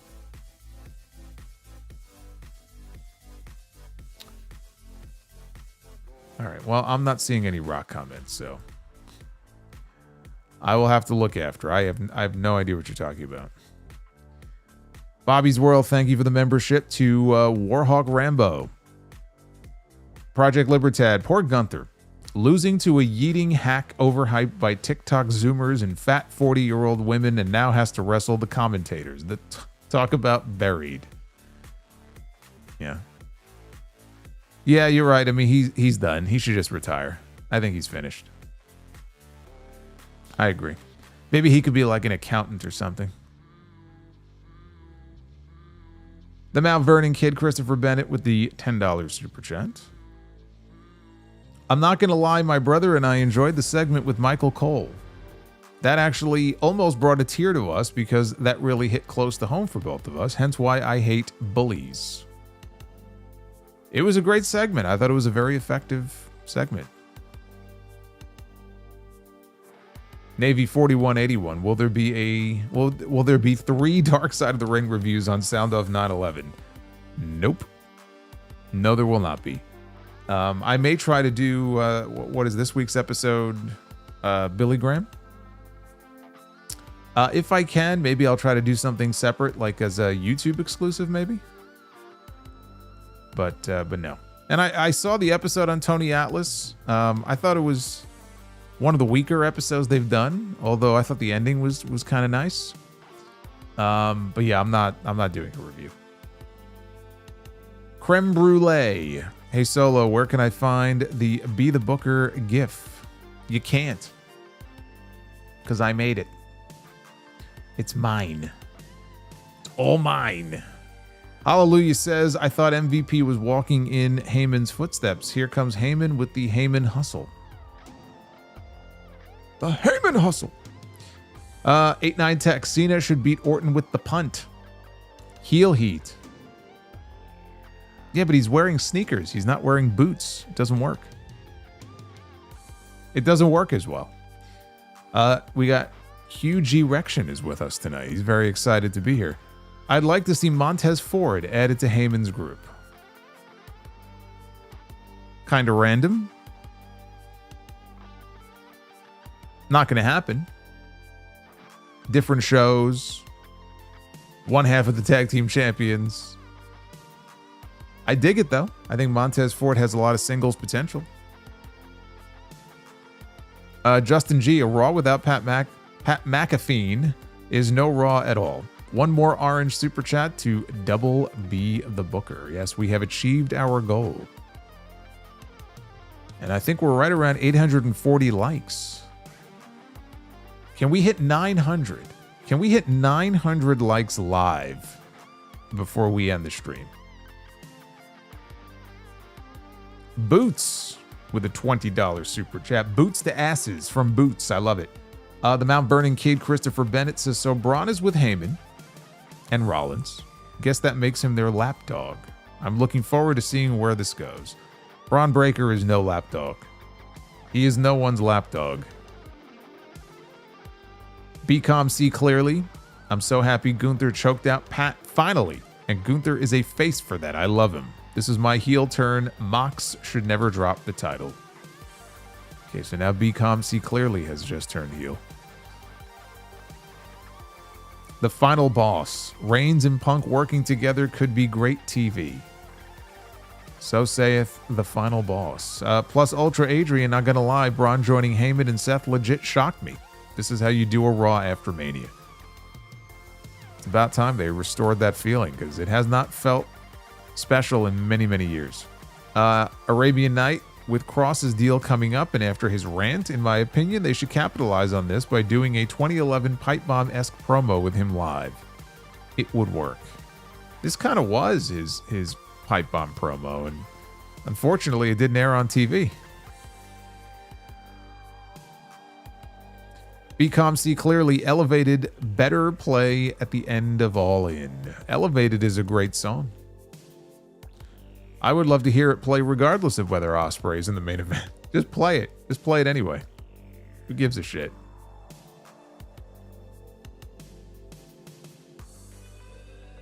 Oz and Glorious says Paul Heyman is a piece of shit. Always has been and will be. Now he's doing a cheap imitation Callis family to boot. Much love, Solo. Great streams, dude. Thank you, Oz. I'm glad you enjoy them. Blue Jay, thanks to you, I'm looking into wrestling history. Says, let's fucking go. I love it. I love it. I love when I'm able to talk wrestling history, especially on like the Dark Side of the Ring reviews. I get into a lot of stuff that they don't in the episodes. Most of the stories, like I know, so I could just, talk about it. Some stuff I don't know. And sometimes I'll learn stuff and be like, holy shit, I didn't know that. In terms of like just researching on my own. So like with that, I used to do the This Week in History segment on the podcast, which I had to stop doing just because you do that for a year and then you start repeating. So you got to let it go for a few years.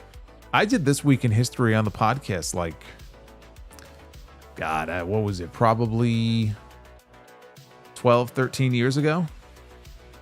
And then I had to stop for about 6 or 7 years and then I did it again. Few more years, we'll go back to it again. EJ Slam, no one was happier than I was during that Gunther segment. Also, when will the Tony Atlas Darkside review be up? He is a goat. I'm probably not going to be able to do one. I did watch it. It wasn't a bad episode. I didn't think it was one of their best ones. The ending though was I mean, it's, you know, not feel good that his wife had a stroke, but like I had no idea his wife was in a special center and had a stroke, and that he visits her every day. And you know, the story behind her being the one who, when he was at his lowest and he was homeless and he was sleeping on a park bench, you know, she would, you know, that's how she first met him, and she tried to help him, and she helped get him back up on his feet. Then they got married, and he's completely indebted to this woman. Like, that aspect of the story I didn't know. So that was kind of interesting.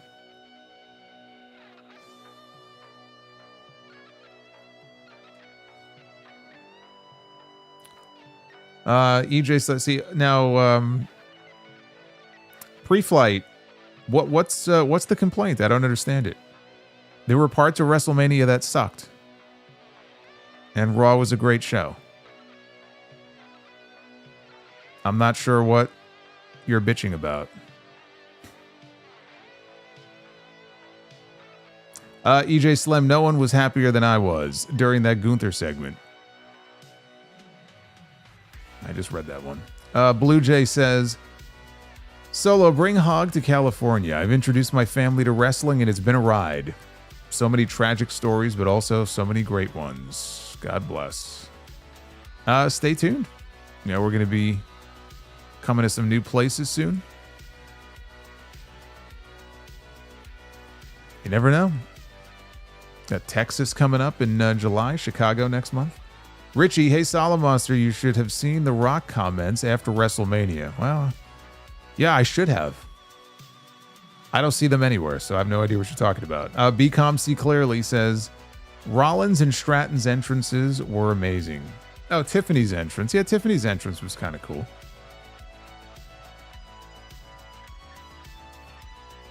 You know, I might actually go with Punk's. Just Punk and Heyman coming out together one last time, that was pretty cool.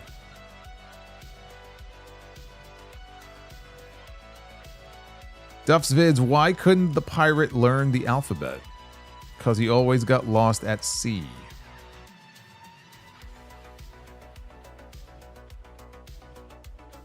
Hulkling93. We all know Solo would turn heel if Orange Cassidy ever came to Hog. Solo would book him in an impromptu gauntlet match. Who, me? I would never do such a thing. The Mount Vernon kid, Randy Orton, pulled off the Rambo Rise Up spot perfectly on John Cena. Arabian Night put Mello with Heyman. He and Braun, NXT 2.0 standouts. Hey Rob, thank you for 1 month of membership. Says, perhaps Stone Cold thought he could drive under the main ramp. It doesn't matter, the fun was there. Dude, the ramp was right there. I don't know how he could have missed it. Like, literally, it's right there. And he just drove right by the side of it. And the stage was such that I think it wasn't even, like, open, I don't think. Like, you could only go so far. So I'm not really sure what he was expecting. I don't know if he's somebody who needs to wear glasses and wasn't. Like, I have no idea. OMG. It's Winky. Trusting Heyman at this point is like trusting a mosquito. Can you not trust mosquitoes? This is new to me. I don't like mosquitoes. And if I could slaughter every single one of them, I would. With the wave of my hand. I've never trusted a mosquito, though. I don't know why anybody would trust a mosquito. It's kind of weird. Anyway, we hit our goal, not only our main goal here with the likes, which we killed it on. We are currently at 880 likes, but the other goal as well, which means we're doing a double Be the Booker yet again. Let's get to it. Ladies and gentlemen, it is now time to be the Booker. Now, we've done this a few times this weekend. This is awesome. We got to try again on Wednesday. We had one of the best episodes of Dynamite that AEW has ever done last Wednesday. Hopefully we can have another great one this week. So let's see here. Round number 1 of Be the Booker. I don't know if Kane and RVD is in here. They should be. I'll have to double check on that, though.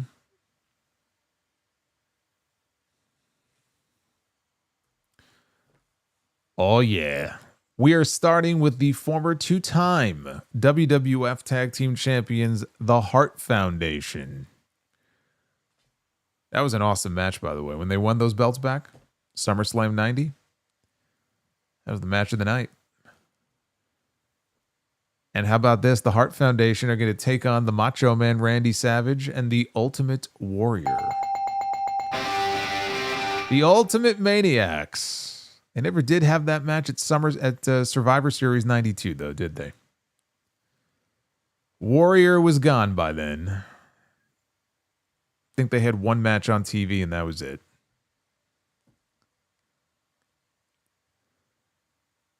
On the ladies' side, it's angry Beth Phoenix. Look how angry she is. Angry Beth Phoenix is with us. This is from the Day 1 pay-per-view. The pay-per-view that may well have changed history because Roman got COVID. And it's very likely that Roman was probably losing to Brock on that show, as I recall. I don't remember what... I think the plans were... what were the plans for that show? I think he might have lost on that show, but he didn't. Could have changed history. Beth Phoenix against Hikaru Shida. That's a great one.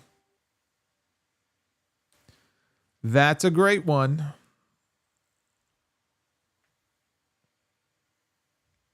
Now we have our first of 2 main events.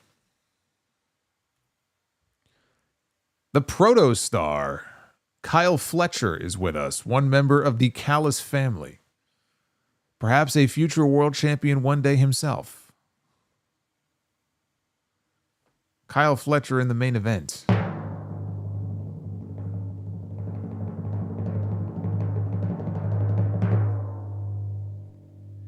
Against Surfer Sting.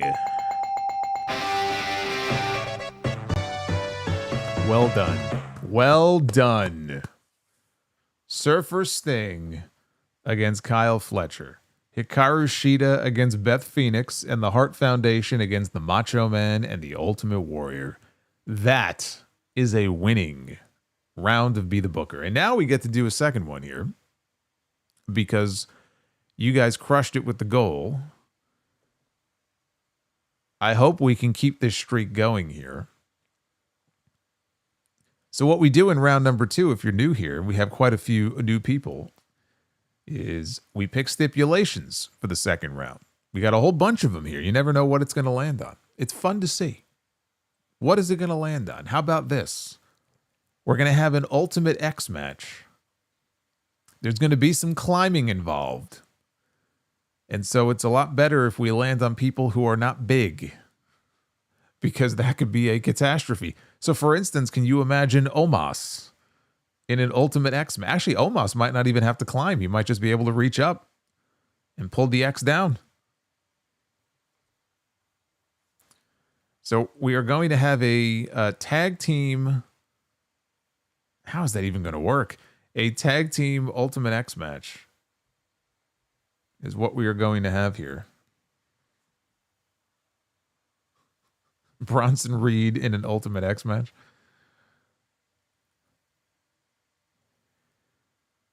Has there been a tag team Ultimate X? I don't know. That's why I just asked the question. I'm not sure.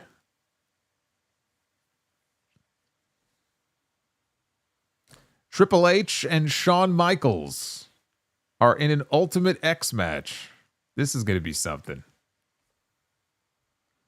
We got DX. Hey, DX, they put the X in Ultimate X. It makes sense. DX against William Regal and Tajiri as Steve Austin. I always love the way Stone Cold used to call him Tajiri.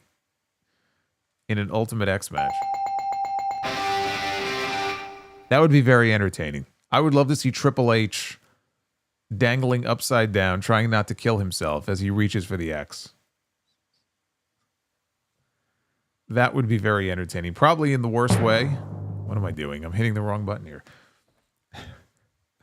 We only do 2 teams. We're not picking a third one. All right. Now we got to do a women's match. So we need a stipulation for this. And this is going to be, oh no. I said you never know what you're going to land on here. We have a Kennel from Hell match.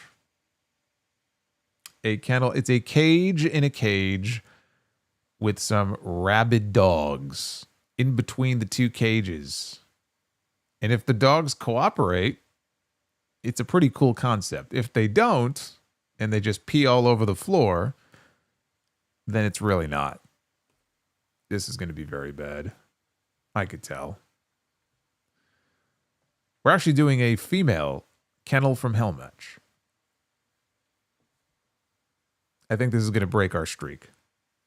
We're on a roll right now. I think it's about to come to an end. Oh my God, again, with growling Beth Phoenix for the 2nd time. Well, she growls like a dog in this, like, right? So it kind of works.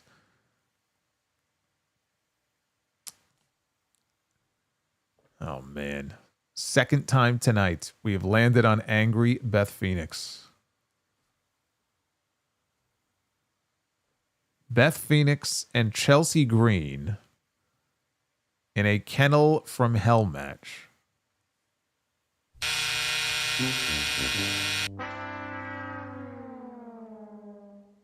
The stipulation just kills it. It just kills it.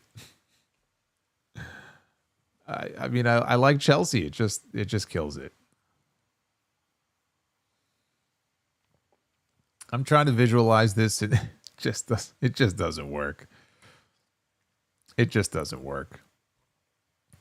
You know, as soon as I saw that stipulation, I just knew the streak was over. Main event. CM Punk is the special referee for our main event. Okay.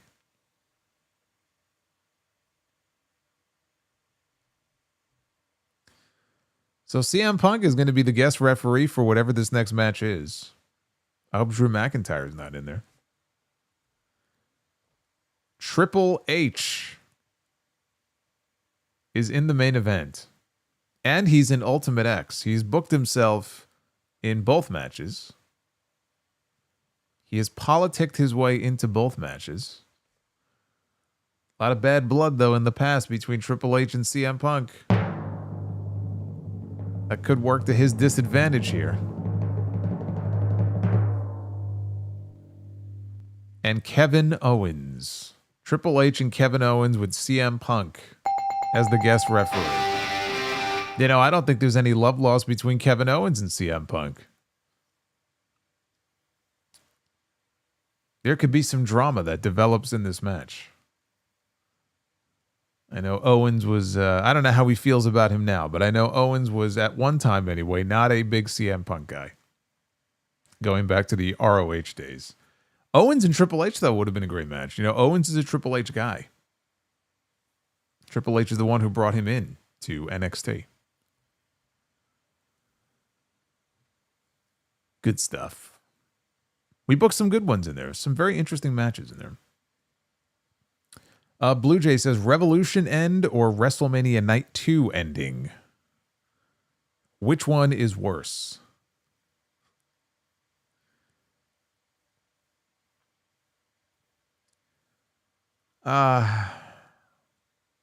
It's WrestleMania. So you have certain expectations for WrestleMania. But Revolution. Revolution is worse. Hulkling93 Solo, highly recommend Sinners. The Mount Vernon kid and I saw it on Friday. Fucking awesome. I'll see it again and can't get enough of that musical score. It's been getting great reviews. Hit the deck.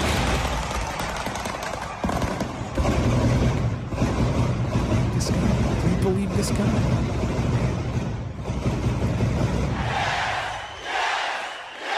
Do you believe this guy? ABK with a $300 bomb. He's getting all the effects here. Good reviews of Raw Solo. We see you next weekend. What's next weekend? I'm actually going to be away next weekend. I'm not going to be here next weekend. Hopefully you mean next week.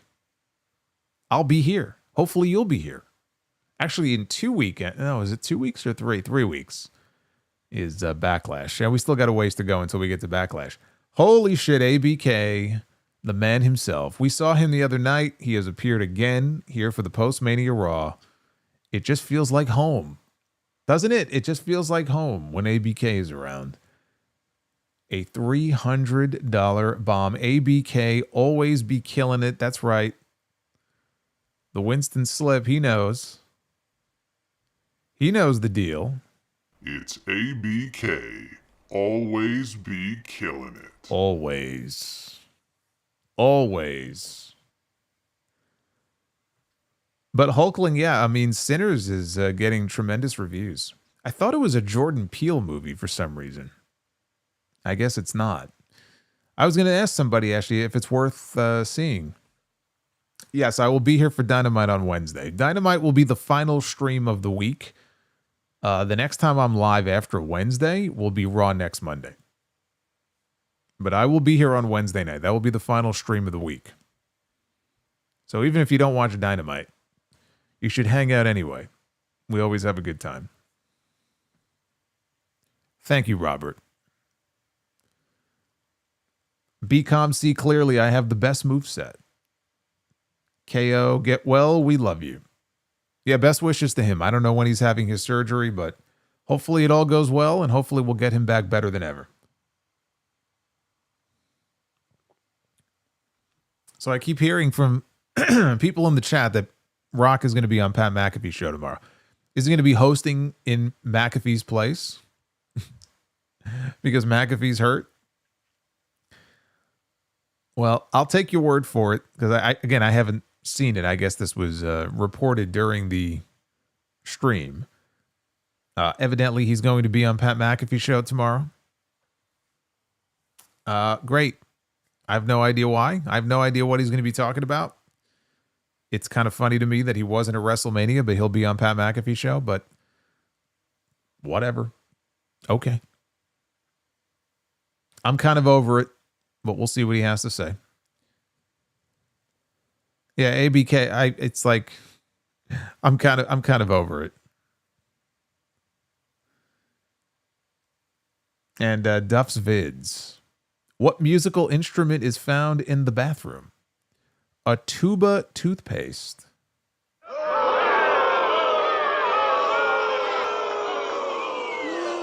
Tomatoes. Throw tomatoes at this man.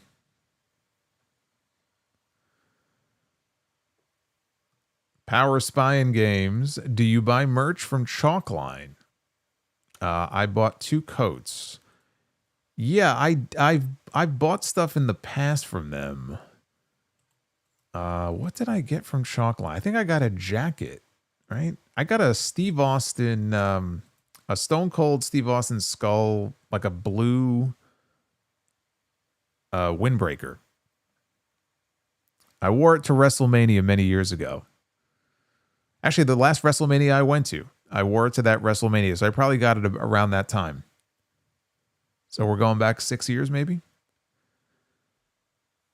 And there may have been something else. Oh, you know what I got? I think it was Chalkline. They made a pair of Bret Hart shorts, like basketball shorts, but it was like in the form of like Bret Hart tights. So I think I got that from Chalkline as well. Alex says, Brother Solo, are you reviewing Worlds Collide along with Money in the Bank? Am I reviewing Worlds Collide live? No. Worlds Collide is airing the same day as Money in the Bank. So what I will probably do is watch Worlds Collide and review Money in the Bank live, and then I'm sure I'm doing a podcast the next day. and I can review Worlds Collide on the podcast. That's probably what I'll do. Otherwise, it's going to be too much, and then I got to find time to do dinner in between. It's a pain in the ass. I will review it, but that one probably will not be live.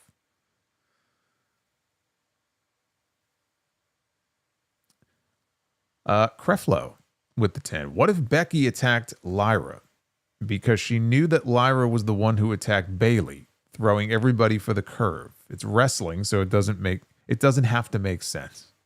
Yes, but don't you want to try to make it make sense? This is actually a very easy story to make sense of, and you are going for the one explanation that makes no sense. I don't want to see them do that.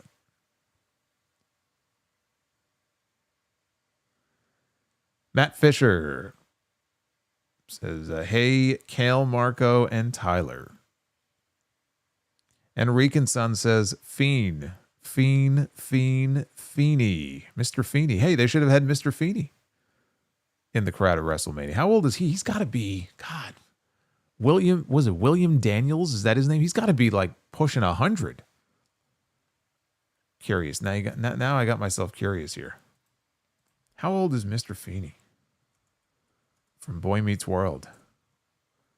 William Daniels, 98 years old. God bless him. You know, I think Betty White got within a few weeks of her centennial birthday, and then she passed away. I hope he makes it. I hope he makes it to the big 100. Mr. Feeney. Gotta love it. Anyway, this has been an incredible Post-Mania stream. The support, you guys have blown me away. Osakwe, ABK, and everybody in between. All of you. Power Spy, Duff's Vids, with all of his drops and jokes. Power Spying Games. How do rappers fix things? With Mixtape. You guys are too much. You guys are too much.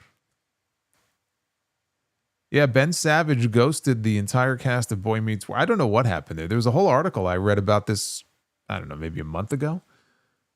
I don't know what happened with him, but like a lot of the cast members, like Topanga and Eric's brother from the show, Will Friedle, Ryder Strong, who played, oh my God, what's the fucking name on the show? I forgot. But anyway, so they're all friendly and they talk and hang out and do Comic-Cons and stuff.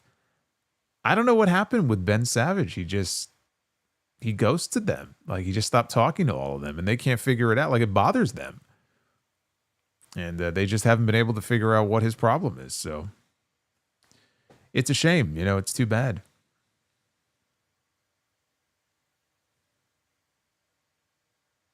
Creflo. Solo's rent paid for April, May, and June. Hey, you know, the office here. This office space isn't free, you know.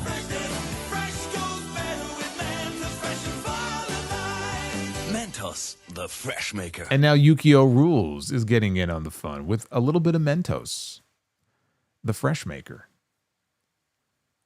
Yeah, this is technically my office now, so rent ain't cheap. Yukio says, Solomonster, who wins in an 8-man tag team match between the Teenage Mutant Ninja Turtles and the Thundercats? Ooh, that's bad. See, when I was a kid, it was all about HEYMAN and the Thundercats. That was the shit.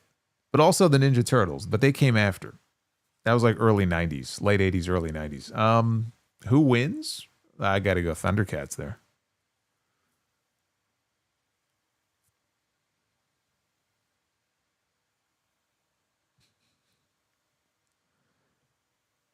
Solomonster should host a review from a fan's house.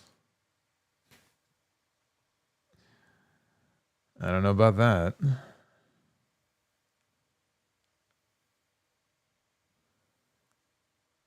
We got Raph. Raph with 10 months of channel membership. Says, Raw was such a palate cleanser after last night. Hope the shenanigans that caused last night don't happen again. Thank you, Solo, for staying with us. Thank you for staying with me. I mean, that review last night, we were up until, God, what time was it? I didn't go to bed until, I don't know, it was at least 4:30 in the morning. It was bad. It was bad, but in a good way, though. But it was bad. Jay Shudo, 44. What's going on, Jay Shudo? Will you and JD ever do a WrestleMania weekend collaboration in the future? Keep up the great work. Been following since the TV Tracks days. I mean, maybe like a predictions thing, but we do that on TNT. Yeah, we did that on Tuesday Night Titans. I mean, we'll see what happens next year. I'm going to New Orleans next year. I don't know what his plans are. I think he may be going too. So, and I may be doing some of my own stuff, but who knows? Maybe next year we'll try to figure something out. But we're going to be live tomorrow on his channel, Tuesday Night Titans, talking all this WrestleMania insanity. We're going to have a lot of stuff to talk about on the show tomorrow. But we collaborate every week, brother. You got to check it out. It's pretty cool. We get a good 40 to 50,000 a week checking out the show, and a lot of other people who you might be surprised who check out these shows. But I won't say any more on that. Matt Fisher says, Ben was always a bit of a meanie. Yeah, well, I mean, Fred was always pretty cool, right? Fred Savage. The Wonder Years. Am I coming to Jersey for SummerSlam? I don't know. That's a long trip. I don't know if I want to travel that far. It's going to be quite the flight that I have to pay for if I have to go all the way to Jersey. Thank you, Jay Shudo. I know you're listening. Matt Fisher says 12-hour stream. Oh, you mean here? Not the pre-stream stream. If I have a 12-hour stream there, then I got some medical issues that need to be addressed. If it takes that long, that's a problem.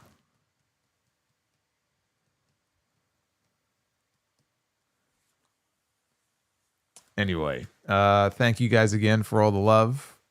We were bordering on 3,000 tonight. I don't know that we'll have 3,000 for Dynamite on Wednesday, but we'll have a pretty good crowd. Hopefully we'll have fun. Dynamite last week was fucking awesome. I'm hoping, fingers crossed, for a similar show this week. And that is the next time I will be live on this channel, but I will be over on JD's for TNT tomorrow night. So we're doing streams every night here through Wednesday. A lot of content. I got a couple of clips going up on the channel tomorrow. If you missed it, and I know some people did, in all the insanity of WrestleMania weekend, there was a brand new podcast that went up yesterday, episode 910. A lot of good stuff in there as well. Talking about the news of the week, Nick Khan, Triple H's comments, New Japan stuff, Naito leaving New Japan, a lot of stuff in there. Please go back and check that out. Power Spying Game says HOG should do a super show with Progress. We've collaborated before with certain promotions, so never say never. Nothing planned right now, but never say never. EJ Slamp, in case you didn't know, Sabrina Carpenter, who's one of the biggest singers in the world, got her start on Girl Meets World, the spinoff to Boy Meets World. I did not know that. And Duff's Vids, why are chickens funny? Because. Fiend. All right, be well. Stay safe. I think on that horrible joke that Duff's Vids just told, although I wish there was a better one, I will bid you adieu. Come on back here Wednesday night. Hit that like button on your way out if you have not already done so. And I will see you guys live on TNT tomorrow and back here for the Dynamite recap on Wednesday night. Until then, take care, guys.